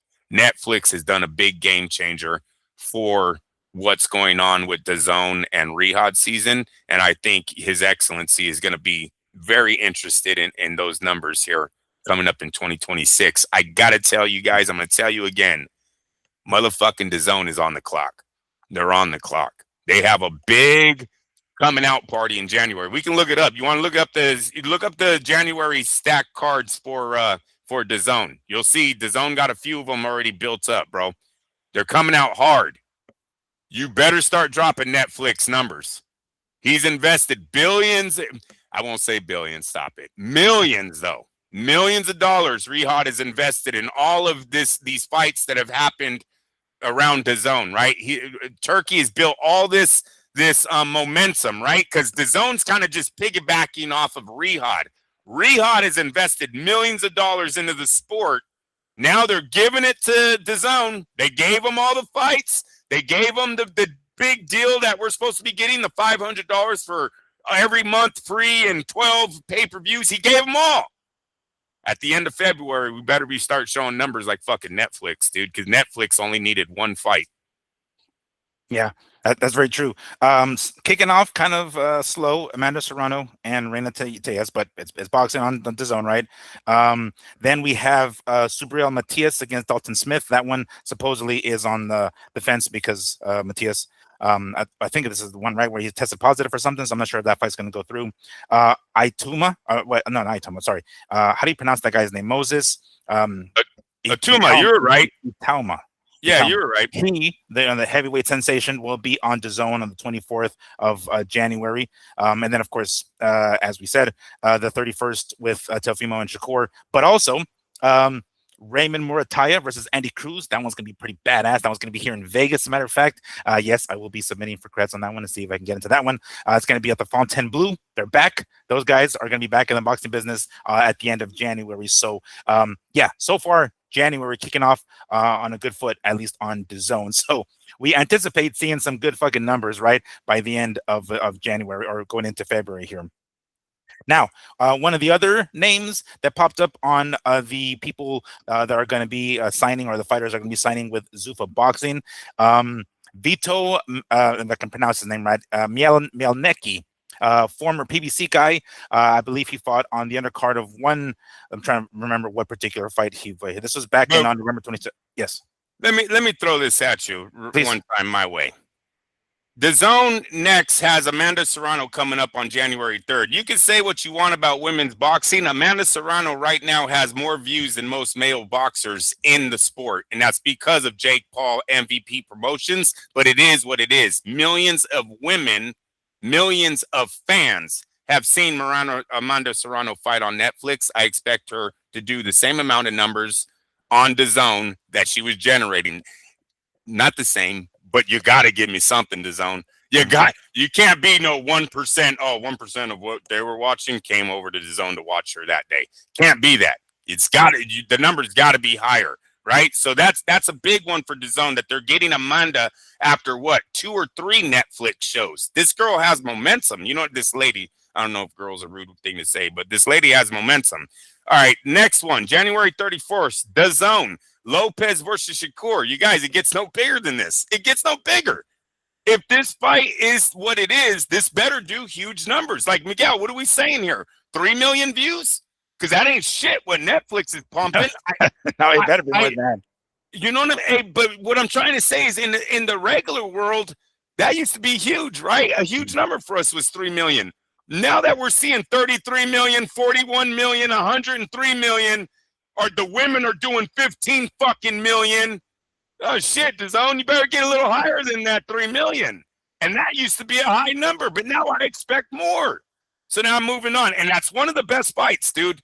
They got to do big numbers on that. We have to pump that one like, I don't know how to say it, but it's the best. It's one of the best fights of this era. We can't. These guys are in their fucking prime. They're undefeated. Like, this is it. DAZN, Clarissa Shields. Say what you want about women's boxing. This lady's been on multiple fucking networks. She's been on multiple sports. She was you know what I'm saying? Like, she's got to press something. on Netflix. I'm telling you, this is going to be big if they don't do big numbers and Netflix or MVP works with Clarissa, and then we get to see what she does on Netflix. This is big. I'm telling you, the Zone, they've got to be staring at this. And then when I come down, there was one other fight. There's a Germany fight. There's the Matias one that you're talking about. Oh, Gilberto Ramirez. Gilberto Ramirez is fighting in the Zone on January 16th, Palm Desert. He's one of the biggest faces. Do you understand what I'm saying? Like, these are champions, bro. These are guys that are in the top 10 of every division that they're currently ranked in. The Zones needs to be pressing some numbers. Like this, at the end of motherfucking February, I better see 33 million people watch these fights. I better see 41 million watch these. I better see 15 million. Fuck that. I'll give it half. 15 million. But would that be enough? That would be probably enough. Not. Because probably not. Here's the thing. The Zone is kind of in a position that they were back in 2018 when Joshua and fucking Canelo came over, right? And they fumbled that one. Really? Yes. They're having another chance with it right here. This might be their last chance. This might very well be the last shot that they have at really being the next HBO, I guess. I'm dead on that. I agree with you 100%. They are on thin fucking ice in February if these numbers don't start changing to at least and you can't compare. Bro, you can't compare because the Zone wasn't even close to what Netflix came here and did. They weren't even close, dude. Our numbers were shit. The Zone made boxing look dead in America. Jake Paul made boxing look like it's thriving again. I'm sorry, but Jake Paul started it with 108 million. Fucking Canelo and Terrence go there and get 44 fucking million views. Have you ever heard that for DAZN with the Canelo fight? How many Canelo fights have been on DAZN? In his piece, they never said 44 million tuned in to DAZN to watch Canelo. Damn. Turkey. Yeah. You need to talk to me. I'm gonna send it to you. Yes. You have our emails, guys. You can hit us up at any given time, Turkey. But a couple other signings here. This Vito guy, whose last name I can't pronounce, will be on. Has signed with Zuffa Boxing. Former PBC guy, fought recently. I think it was on the November 22nd card. What was November 22nd? I guess we can go and take a look. I have my calendar here real quick. But a guy who only has one loss on his record. 22-1, not bad, right? 13 knockouts. This was on the, let me see here. Benavides and Yard card. So this is on Benavides and Yard card. He was on there, right? And then 168-pounder Misael Rodriguez, who's an Olympian, 2016 Olympian. I'm not sure if he's a medalist. Let's see if I can pull this up here real quick. He's a super middleweight now, but I think he got himself like a bronze medal. At middleweight. So they're going with talent, right? They're signing talent. Nobody knows this guy yet, right? A Mexican, I believe he's from Ciudad de Mexico. Where is he? He's from Chihuahua. So Zuffa Boxing trying to sign some names. Not there yet, right? Not the guys coming up yet because they can't compete with the paydays of other guys. And then the guys kind of sort of on the way down that would have 3 or 4 losses on their records. Miguel, yes. Can I ask you a question? Always. Why is Zuffa holding the rules from us? What bombshell are they going to drop? These guys, when they sign the contract, already know the rule changes. They already know the ring. They've already been. Oh, yeah, they have. Right? There's no way they're signing without knowing all that, bro. I'm telling you guys, the UFC needs to start sending their snitches or their spies into the Zuffa headquarters. They need to figure out what the fuck is going on in there. Is the ring going to look like a ring or an octagon with ropes? Is there going to be takedowns, kicks, elbows? It's gonna be like a combination of power slap. Like, all right, every 30 seconds, you got the box, and then we're gonna bring in these podiums. Like, all right, go ahead. Boom. Dana might be more interested in trying to build a striker to take on a UFC fighter than he is to take on a world champion. Who knows? The money's big. Bro, you guys have never believed me, and I've preached it from day one. They've been sitting on $1 billion fight from the very beginning. When Mike Tyson called out not Vitor, what was the Russian's name? The Russian. Fedor. When they were mentioning those two getting in the ring, I guarantee you guys, it was worth $1 billion at that moment. That fight alone was worth $1 billion fucking dollars. All right. With the world watching, I'm talking global money. I'm not talking just in America. Vitor versus Mike Tyson, 1993 or 4, whenever it's supposed to go down. I don't even know when it was supposed to happen. No, Mark, don't take those dates. But you know what I'm saying, Yeah, Miguel. yeah. When you take Klitschko versus fucking whoever their number one heavyweight was at the time, I think Mark Coleman was a champion at one time when they were lining him up. This fight has always been there. You know Dana fucking knows it, man. They just haven't cashed in. One, I think, fear that one sport gets annihilated that day, and not from the earth, but definitely from big money. You better fucking believe if boxing would have fallen in one of these major circus act like fights where he goes to the octagon and gets choked the fuck out, boxing goes in America at that point on. Everyone would have went MMA. It almost had happened. The ball started turning, right? So he always knew it. Could it be that Dana has sat on that long enough and said, nah, fuck, we ain't giving it to fucking boxing. Let me make a new twin sport, right? Make it a little bit comparable. But if I can get someone that's fucking Mr. Walsh-like guy, he's already fucking undefeated, get him up there, then we'll go and meet for a possibly $1 billion. I got to see what the momentum is for TKO before I say it would be the same as a fucking Canelo or Usyk or someone stepping in the ring. But if Dana can pull it off, I think there's more of a connection on that side than there is to him in boxing right now. Don't mark me yet, but we'll see. They know the rules, Miguel. Yeah. They're not telling us something for a fucking reason. Could it be lawsuits? Could it be that the UFC would try to put a stop to the sport? You know, could it be the straw that breaks the camel's back with the UFC bosses and Dana White if they find out this is what his plan was? Damn. A lot of unanswered questions that we're going to get answered very soon. January 23rd is going to be the first card. So we're going to see, I don't know, a fucking 6-sided ring, or we're going to see that shit, or are we going to see smaller gloves? Are we going to see, I don't know what exactly we're going to see, but definitely intrigued, and we're going to be finding out very soon. Very, very fucking soon. All right.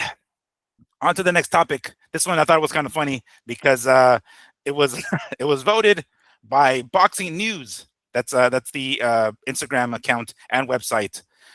Promoter of the year goes to Turkey Al Sheikh. I don't know who voted here. Was it Max Kellerman that voted? Was it fucking Mike Coppinger? People under the what is it, on the payroll? I don't know. But look, bottom line is he breathed a lot of for I guess, like, he breathed air into the sport with all the fucking money that he came in. A lot of the fights that are happening are because of the money that he's pouring in there. So understandably, he's gonna get the biggest nod. I mean, didn't they already put him in the Hall of Fame or some shit 1 year into doing this, some bullshit like that? So I get why he's doing this, right? I get why he is being voted. I should say, not him doing this, but why he was voted as the promoter. But I mean, really, like, sometimes I don't know if he knows jack shit about boxing, quite frankly. Sometimes he makes some decisions like, I don't know, posting some pay-per-view fights on YouTube channel within the 24 hours before, later, and not sure why I paid for it to begin with, but I did. I'm trying to keep the sport alive, of course. But isn't it kind of funny, Andrew, that again, this is not some International Boxing Hall of Fame type of award. This is Boxing News, the specific website and Instagram and X account that voted for this. But yeah, Turkey Al Sheikh has another award to put on his mantle. Yeah, an award. Listen, as far as spending money, he is the promoter of the year. I'll give him that. As far as bringing fresh air into a sport that needed it, he did help. As far as did that money translate to viewership, I don't know, man. Their pay-per-view numbers are never released. And the rumor that we had about what was it, Better Biev and Bivol were abysmal. Yes. Bad. And that May card, The Oh main yeah. card in New Mhm. York, dude, that was 3 nights in a row. They never released the numbers. The zone, you're such on thin ice. You're such on thin fucking ice. Um, no, uh, I don't know if his money translated to viewers like Jake Paul's did. I'm sorry, my vote goes to Jake Paul this year. MVP Promotions is the promoter of the year because not only did he get us back on a major platform that has done nothing but shown us fucking love. Every fight we've put on Netflix has done over 10 million views. Has anyone noticed that? No, I guess 10 million, flying dude. under the radar. Yeah, no, it's gonna make noise in 26. I don't think Netflix is going anywhere. I really don't. I think But they know. do you think they'll get the same numbers in 2026 without Jake Paul? Because Fuck again, yeah. Jake I Paul is think out. Anthony. I Chin, think. right? I think Anthony Joshua Tyson Fury break 100 million. Easy, All right, easy. all right. Let's go down that rabbit hole. Yes, Anthony Joshua, Tyson yes. Fury happen, Yep. let's say 2026. Does Turkey cock block it? Like, no, we're not gonna have that shit in on Netflix. It's gonna be on DAZN. No, he starts investing in into Netflix, and DAZN starts looking scared when they show up to fucking work. Because I'm telling you, they have the money to buy out of anything. They really do. If they're not fucking pushing numbers, and they're gonna get 100 million views on another platform. Oh yeah, Prince, he ain't fucking playing. They're not But playing. They're you gonna don't move. think they're gonna try to use that, like the popularity that what's his name, that Anthony Joshua got, and then do kind of what maybe Amanda Serrano is gonna try to do. You know, she was on Netflix, got a lot of views, maybe lure some of them over to DAZN for her next fight. Are we trying to do that with Anthony Joshua? Like, no, fuck this Hey, Netflix, we're bringing it back to DAZN. hey, remember when I told you they were gonna get themselves in a pickle? Yeah. Can't give Anthony too much money. You're gonna show them TKO boys that there ain't nothing but peasants, right? Mhm. So if fucking Anthony and Paul just split, what was it, 90 million? Yeah, no, they split 180 some odd million, so Yeah, they but ended up oh getting yeah, 90 million. excuse Yeah, me, they yeah, got yeah. 90 million Right. each. Yeah. It's a little bit of ways from their pay scale in that sport they're trying to create over there. That's Mhm. not a good example that you're showing those young men who are supposed to fight for a title at 750,000 fucking dollars. Damn. So at some point, Turkey needs to back off of the whole. No, I would not get outbidded because Dana's like, bro, that's not what me and you had an agreement that this is a Mhm. fucking pay scale we're going on of, and we're taking over boxing. How are we gonna take over boxing when you're fucking paying guys $90 million for one fucking fight? A little Yeah. close to the MMA. Hey, Mhm. listen, Yes. AJ, Netflix, their partnership grows in 2026. I don't know how Eddie's going to do it. Hey, maybe Eddie, So without Jake Paul, we're still gonna get the oh numbers yeah, without Jake Paul. fuck yeah. I'm thinking Tyson Fury versus AJ might be on Netflix. Didn't Tyson already fight on Netflix? No? Tyson Fury, you're talking Yeah, about. Tyson Fury. No, he didn't on it's Rehab. It's Rehab. Yeah, his fought pay-per-view Rehad. I think it was an ESPN Plus pay-per-view when Yeah. he fought Wilder. I think those are it. All right. All right. Yeah, no, I think they're interested, man. Um, they've done nothing but great numbers. They have to be excited. And we're in I'm when I'm you a little hesitant to say that they still rock those numbers without Jake Paul because he's the one that I think his fan base, his casual fan base that he had from YouTube or whatever Disney, whatever the hell he was before, is what made those numbers like that. And not just him, mind you. Yes, Mike Tyson has something to do with it. Yes, Anthony Joshua has something to do with it. But if they weren't together, I don't think they would get those kind of numbers. And considering that Jake Paul is going to be out for at least the foreseeable future with that jaw injury, I don't know. I'm a little with skeptical that they'll be able to get those numbers without him. with the ladies of America, Anthony Joshua is Mike Tyson now. Sorry. Mm. You put Anthony Joshua back on Netflix commercial, all the girls are watching and their men were already watching. He's there. Mm. He's absolutely there, dude. They have a new star. They can put a platform behind him and it's going to hit 2 continents. We already know what it was going to do in the UK. But now that America has seen this, um, No, I think they're going to try to grab that fight. I think they're all in. You're talking about matchups. Gervonta Davis is coming back. You're talking Pacquiao. They have fighters on their board now that they're saying, "Wow, I think we could do 40 million on a few of these fights." Right? They're just all they're seeing is winning so far. So why would you go any lower? Their girls are bringing in over 10 million, dude. I know it was one of them was on Jake Paul. The other one was on their own though. One of those Taylor fights are by themselves, and Oh they do yeah, like that's right. That's yeah, right. they I'm do not sure like if it's 12 or 17 million, man. Mhm. Damn. All right.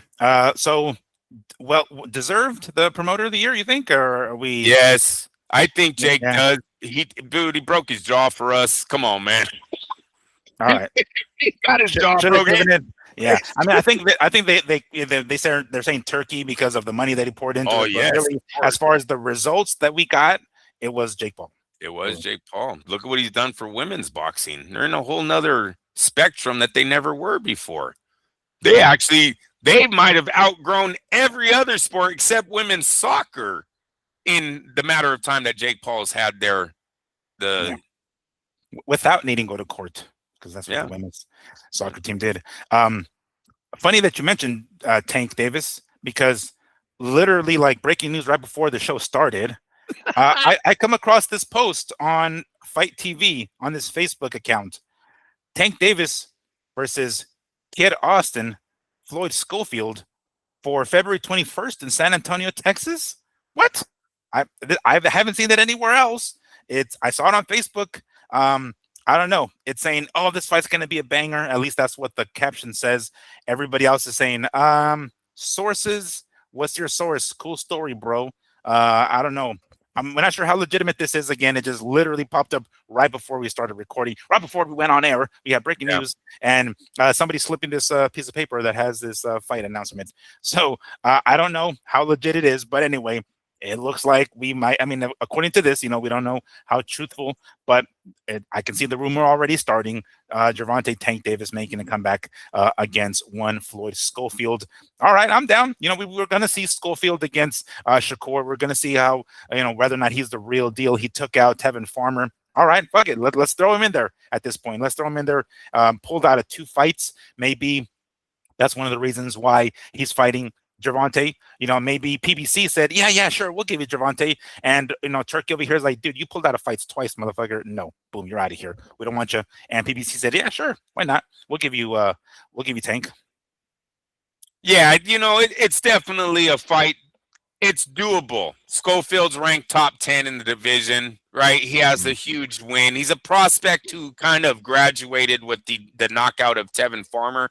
I would have loved to have seen him fight at least one more guy. I think wasn't it Jojo Diaz? I think he was supposed to fight next, and Oh he man, pulled I don't remember. Yeah, the it fight was they pulled that. Right, that right. just fell apart. Right? It was Mm, another veteran fighter that was. mm, We were actually like, all right, this one's going to show who this mhm. kid is, and then it didn't go through. Now they're just going to jump to the champ. It's doable because of his ranking, his record, 19-0-13. So I can't knock Gervonta, but damn, Gervonta, are you ever going to give us the one we want? You ever going to give us the one we want? It's like, fuck, man. It's always this BS, the B guy, and Schofield, no disrespect, but that's what he is when you look at Gervonta, what his other options could have been. Right. Give us Lamont Roach back. Like what the it's just Yeah, and yeah, you nailed it. No knock on Schofield, but he hasn't proven himself yet. You know what I'm saying? For it to be like, oh shit, hell yeah, I'm down with this one. To be super excited about it, it's like, well, he's still kind of unproven. You know what I'm saying? And it could be one of those Mayweather Canelo things. Like, let's go ahead and clip his wings right now before he becomes someone hot shit because he might become something. We just haven't seen it yet, pretty much. yep, yep. All right. So one of the reasons I wanted to talk about that those the Turkey Al Sheikh award that he got, promoter of the year, is this is kind of, and I've talked about it last week and the weeks before that. Back when both Andrew and I were with our boy R.I.P. Lee Honish on Fight Net Radio, um, uh, I remember Andrew said something in particular that kind of stuck with me, and I kind of it made sense then, and it makes sense now. I know this time of the year, everyone and their mamas have their blank of the year award, right? Promoter of the year, knockout of the year, upset of the year, show of the year, et cetera, et cetera. And I remember back then, Andrew was like, "Dude, no, let's not do that shit. That's like everybody else does that bullshit, man. It's like let's not do that, right?" And I was like, "Yeah, you know what? That makes sense. Let's not do that shit. Fuck that." So back then the idea came of a year in review. So I said it last week and the year before that, or the week before that. This is one full year in the making. I wanted to do this last year, which was our first year, and I just for whatever reason fell off, and I kind of like forgot, and I didn't keep up with it. But as most of you know, I work from home, and I have my work office, I guess, my workstation in my bedroom. And right above my bedroom, or my computer in my bedroom, I have a calendar, just a regular calendar, right? It's just like I love horror movies, so I have this like horror movie calendar right here, right? So the horror movie calendar, right? I thought about it. I'm like, let me go ahead and just write down all the fights, so I remember them. So whenever we're talking about the show, I'm like, oh, boom, boom. So I have a whole ass calendar of fights I was like, you know what? Let's do a year in review. Maybe not an award show because everyone does that shit, but it's a little bit of a tweak on that. Take a look at some of the fights that we had because this is again the last show of 2025. I will start from scratch again in January 2026, and we're gonna do this shit one more time in 2026, or at least the end of 2026. So, Andrew, let's go down memory lane here. A year in review Nice. of some of the fights that we had in 2025, excluding the UFC card because, of course, I do have him on here as well. But we start off the year with Naoya Inoue against Sam Goodman. Not that famous of a fight, not that big of a fight, but it took place in Tokyo. This was on the 24th of January. It kind of kicked off the year for Inoue, and I believe with the victory over Picasso back on Saturday, he tied, I believe, a record with Larry Holmes of 4 Ring Magazine title defenses in a calendar year. And it started with this fight here with Sam Goodman. Do you remember anything about this fight? It was way back then, it was way January. I haven't said anything. But anyway, that's how the year got started. That's how you got started. Inoue whooped his ass. I Yeah, remember that. he beat his ass. He whooped his Beat ass. his ass. Yeah. The next Ay, day, ay, I ay. am proud to say that. What were you gonna say? What were you gonna say? No, nothing. I'm proud to say that I attended this fight as a member of media.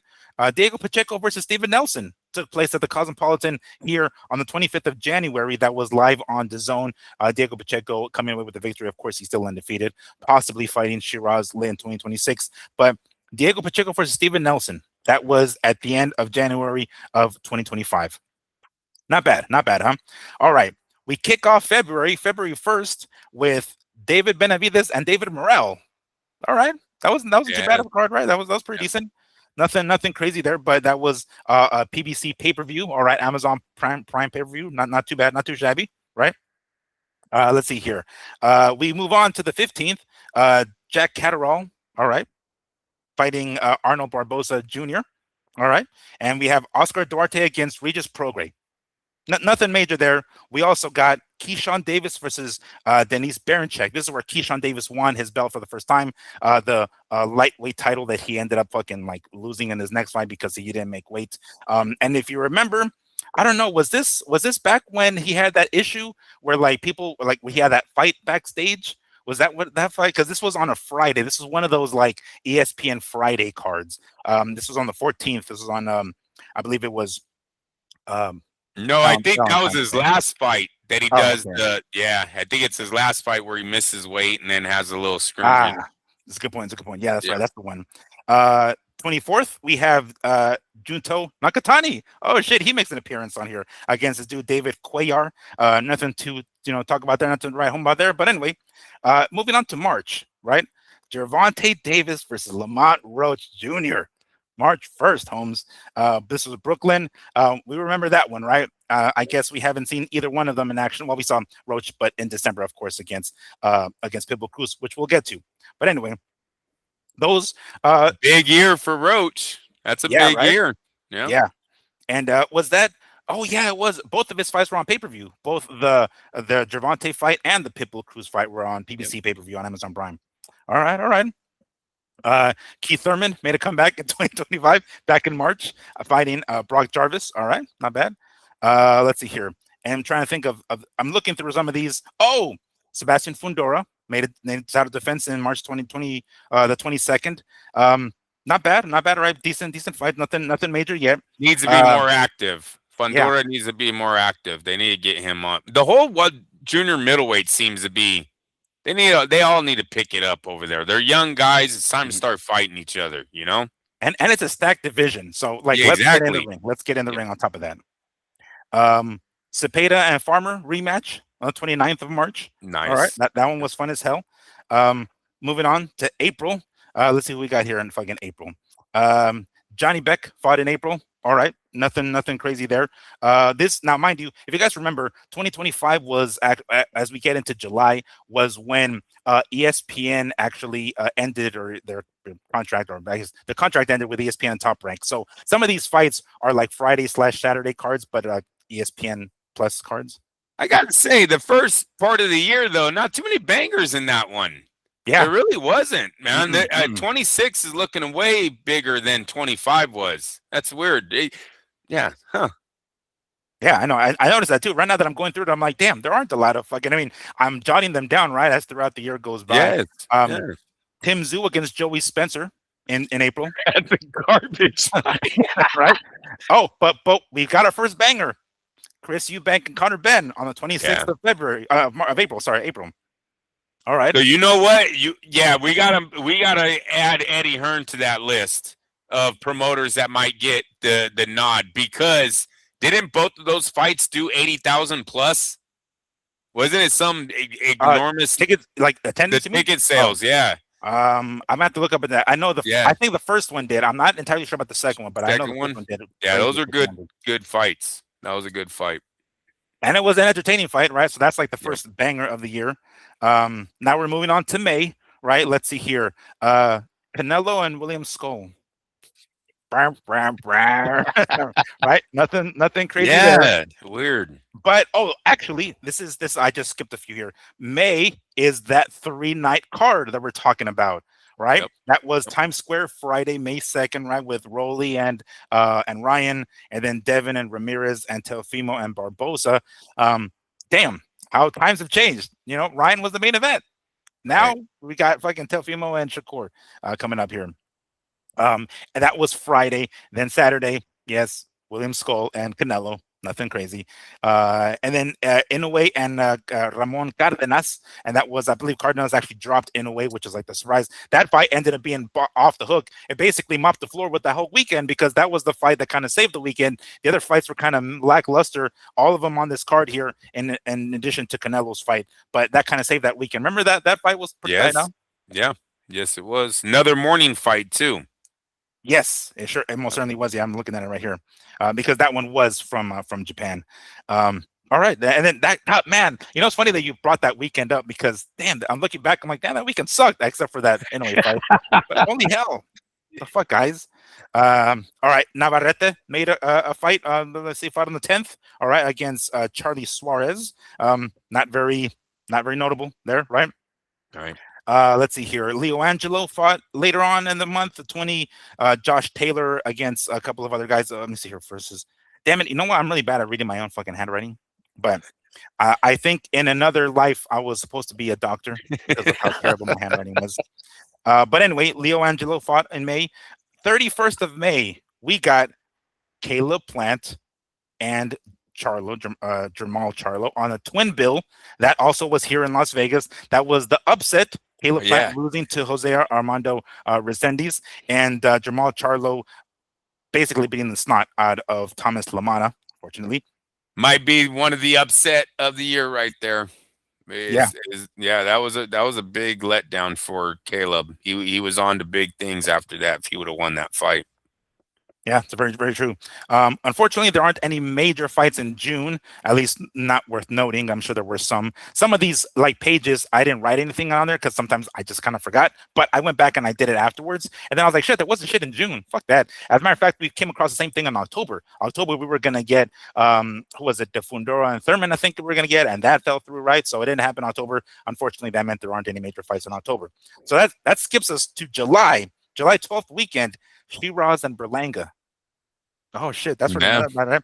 And Shakur and Cepeda on the undercard. That's a The, the, banger. the co-main event, right? Yep. So And then we've had two legit pay-per-view cards so far, Miguel. And they yep. said they're going to give us 12 and 26, but here we go. Yeah, that doesn't look very promising. That does not look promising at all. Shit. Damn. Well, let's go back to the not so great pay-per-views. Pacquiao Barrios the following weekend on the 19th of July. Of course, Fundora Sue on the undercard was awesome. Pitbull and Salcido on the undercard was pretty sick too. That one wasn't badass. I mean, was badass. That's a pretty solid one. I mean, I guess we can say it. Granted, the fight didn't come through, but the card was pretty decent with Fundora and Sue on the co-main event and Pitbull and Salcido. But Pacquiao Barrios, that kind of stunk the house, huh? They kind of shit the bed with that one. Yeah. And I won't put all the blame on Pacquiao. Pacquiao tried. It was, Barrios just seemed to be unwilling to let his hands go for some reason. That same night, we had Usyk Dubois 2. Oh, shit. All right. That one from the UK, I believe it was. The zone pay-per-view as well.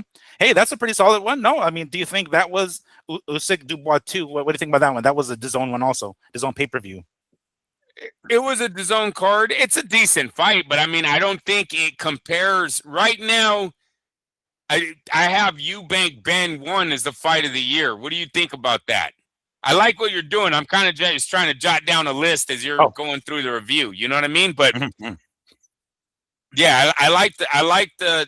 It was a good fight, but I like Ben Eubank right now as so far the best fight of the year. But as you remind me more fights, I'll write more down. Yes, this is exactly why I wanted to do this, because sometimes I'm like, damn, we had some good fights, and then at that moment we draw a complete blank, and we're like, Ryan Garcia, Tank Davis, like, no, Max, that was 2023. It's like, fuck, never mind. The following weekend, the 26th of July, was Top Rank's last card with ESPN. Xander Zayas against George Garcia or Jorge Garcia. Yeah, nothing notable there, unfortunately. Not a banger leaving at all. No. Nothing major in August. Going straight to September. Oscar Valdez made a comeback to the ring that particular weekend against this guy Ricky Medina. Nothing super crazy, but again, by this point, they no longer had the ESPN Plus or the ESPN deal, so Top Rank had to go through their own website or some other Tubi. I think I saw once they were advertising on Tubi. I don't know what it was weird about. And then let's see here. Where else? Let's see here. Oh, September 13th. We know what happened that one. Canelo Crawford, right? We know that was also UFC Noche, but nothing crazy there. Canelo Crawford, right? Okay, not too bad, right? That was here on was the Mexican Independence Day weekend, Allegiant Stadium, and then of course on Netflix. The following day, we had Inoue once more, right? Defending one of the belts. This what is a great champ, man. I know, right? Defending that belt 4 fucking times. There's a couple of other fights on here, nothing worth mentioning. Another DAZN one, Oscar Collazo against Jason Baez, nothing crazy there. October, again, we were supposed to have Pacquiao, I mean, not Pacquiao, sorry, Fundora and Thurman, and then that got scrapped because Fundora got injured. Leading us to November, Virgil Ortiz and Erickson Lubin. All right, that was on DAZN, right, from Texas. All right. The 15th gave us Rafael Espinoza. He made an appearance, and that was also the Eubank and Ben rematch. Oh shit, DAZN pay-per-view. We're talking November. Leading us to the following weekend, the 22nd of November, the Ring 4 card with Benavides and Yard, Haney and Norman Jr. and Bam Rodriguez versus Martinez. All right, would that one go up there with the rest of them? Martinez and Rodriguez? Yeah, because mind you, there's 2 things that we're talking about here. Number 1, the card looking stacked on paper. Number 2, the fights actually coming through. The main events one sided. The co-main event, Haney and was one sided. Pretty much all the fights were close to one sided. At least those Benavidez, Yard, Haney, Norman, and Bam Rodriguez against Martinez. So even though on paper the shit looks stacked as fuck, when the fights happened, they were like one sided. You know, you brought up a good one right there. I think they should do a fight card card of the year award for a promoter. I think that'd be a good one to bring in because it looks like we're going to have a lot of battling in 26 of guys stacking the shit out of their cards again, right? PBC just brought one the other day where the Roach. That Roach card was very nice how they stacked that one. Then you have, you know, MVP promotions could do whatever they can. And then you have the Rehat season. I like that because they deserve. I think the promoters, not only promoter of the year, but I think a fight card of the year is deservable if everybody's trying their best at putting out the best cards. So I like that. Even if the fights don't come through, though, like let's say even if the fights don't come through, and the fights end up being boring shit. As long as the fight happens, I think you have to go off of what's on paper because you know you can't determine what's going to happen in the fight. You know what I mean? But dude, if they put the best of the, if we got to see a stacked card, he should get recognition for it. Not he's not fighting. That's a good point. Yeah, because he's making the effort to put the stacked card. It's just the fighters are out of his control at that point. Rather, they come through in the story. It's a good point.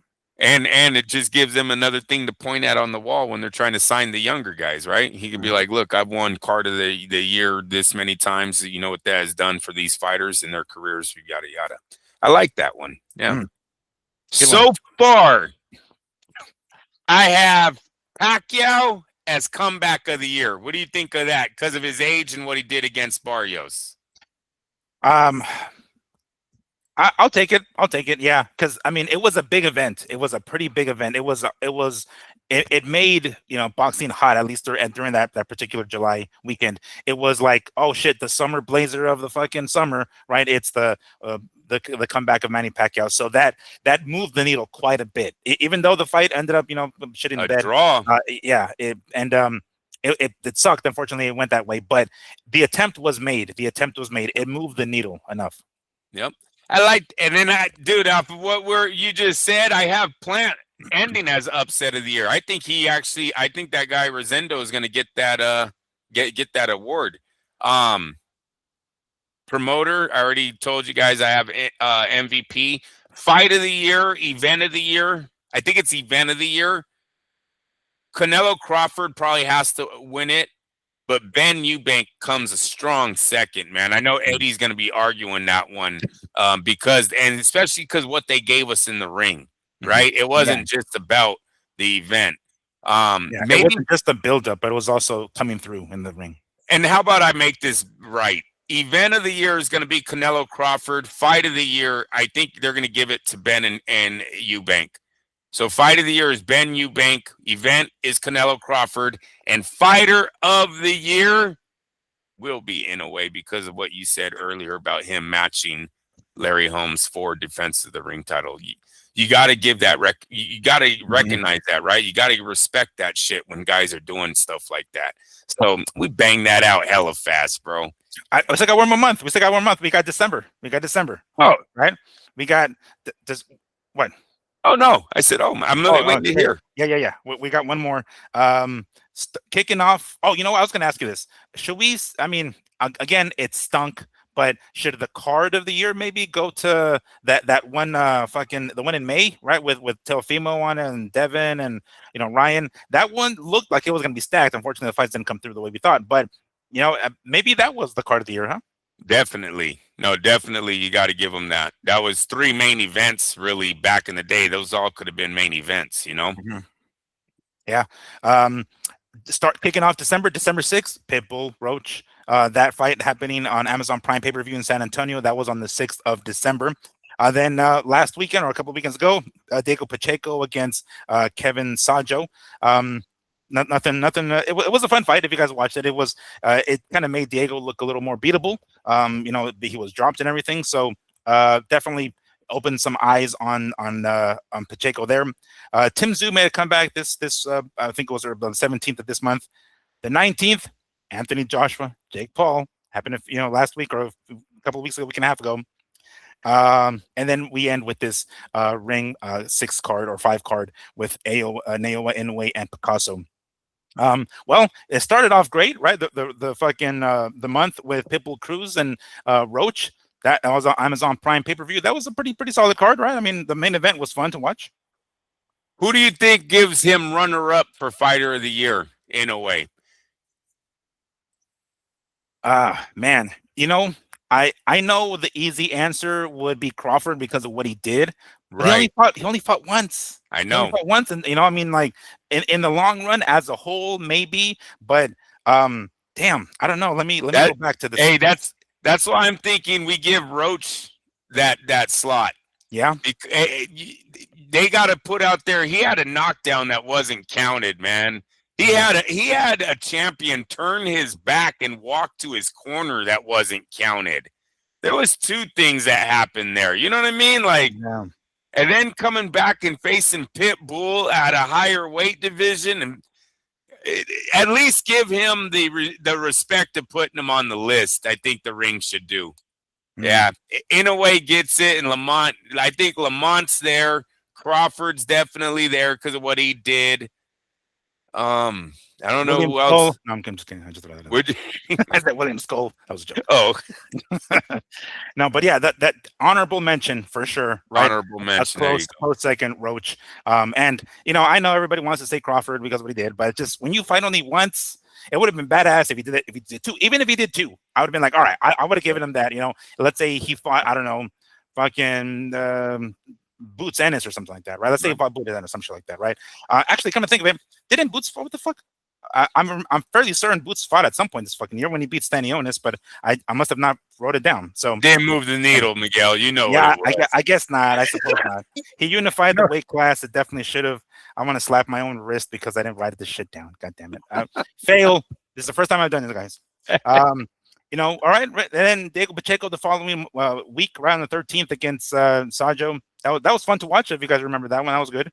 And then of course the money maker, Joshua and Jake Paul on the 19th. Prospect of the year off of your list. What do we think? Shiraz with the big win against Berlanga? Yeah, he's arrived. He's arrived. Yep. Yeah. And Schofield would be an honorable mention with the knockout of Farmer. That would be there. But yeah, it might be Shiraz. So no, definitely I did not see 12 pay-per-views. No. Did we see 5? Did we see half of that? 6? Did we see 6? No, I don't think so, bro. And Thurman Fundura was supposed to be pay-per-view, but would not have been in my book. You know what I mean? That would have been a forced bought one. So yeah, man, they got a lot. Hey, I'll give DAZN that in 26 January and February do look good for them. I don't know how many of them they're going to label those as pay-per-view fights, or dude, are they going to do something where they tell the subscribers, well, no, it wasn't a pay-per-view to you because you paid this premium package deal, but to everyone else it's a pay-per-view. So that's why we're saying you're getting 12 pay-per-views. Wait, I don't get it. Remember to the non-subscribers, it's a pay-per-view purchase. Yes, so is that how they're gonna say we gave you 12 pay-per-views? Look at all these other ones that we had to have people were buying as pay-per-views, but it's just because they're non-subscribers. Because I don't see where the 12 pay-per-views are coming in. Yeah. Oh man, that's pretty sleazy. If that is the case, I mean, like that's underhanded shit, man. Like what the fuck? Damn it, what do they call bait and switch? Bait and switch. Yeah, they lure you in with that fucking bait. Sons of bitches. I would, man. We're gonna find out real soon, though, right? Because we're right around the corner. I certainly hope that's not the case, because that will turn off a lot of fans. I mean, it's already turned off me that I can't stream a pay-per-view on 2 different fucking devices. But any other fan who isn't ordering that shit, who doesn't have like a full yearly subscription, that would turn a lot of people off. And at a time where they need the viewership because Netflix is really breathing down their fucking necks, they can't be doing this bait and switch type shit and ripping off the fans like that. And not only do they have Netflix breathing down their necks, the promoters are seeing there's light at the end of the tunnel on other platforms. right? That's what Yeah. DAZN really has to worry about, is that you aren't the big boys on the block, you know? Funny you mentioned that because I did read that later this year, it appears as though Golden Boy won't be renewing that contract with the Zone. I mean, I don't know where Matchroom sits on it because we talked about it a few weeks ago. They had an 8-year deal or 7-year deal, and that does run out in 2026 as well. Although I haven't read anything about that specifically yet, but I'm reading that Golden Boy is not renewing. Maybe I don't see Matchroom going. That's kind of like Eddie's baby, and he's really too close to the Zone. So I don't anticipate Matchroom leaving the Zone. I don't think, at least. But Golden Boy seems to be going in that direction.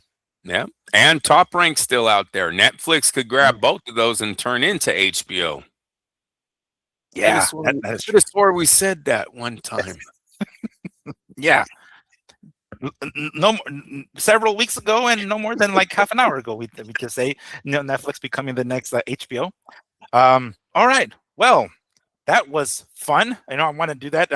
I will be doing this again next year. Way easier.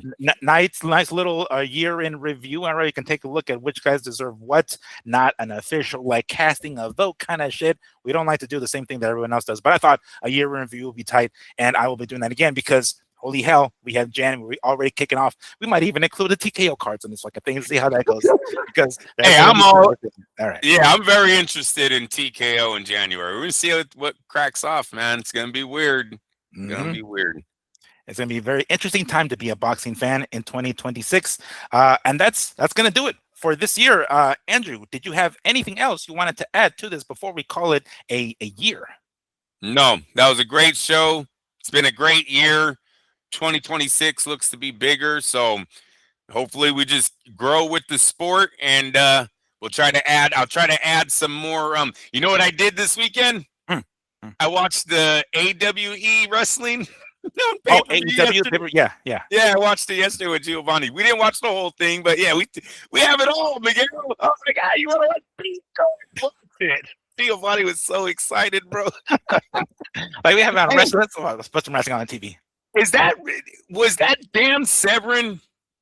Is he back into wrestling? He's bald now, but he seems like he had the same mustache. I don't think so. I know, dude. I was like, bro, he's old as hell, but it looked just like him. I don't know. I'll look that up. I thought maybe if you knew off the top of your head, but yeah, he looked just like him, dude. But yeah, we watched that yesterday. So no, 2026. I hope to be doing a little bit more live cast. We'll talk about it if you want to come on with me. But now that I have the unlimited television, I must give it to the boxing community. So I'll cover the fights, the ones that you guys cannot afford. You come to our website, you come to YouTube channel, and I'll try to have those more frequently for everybody.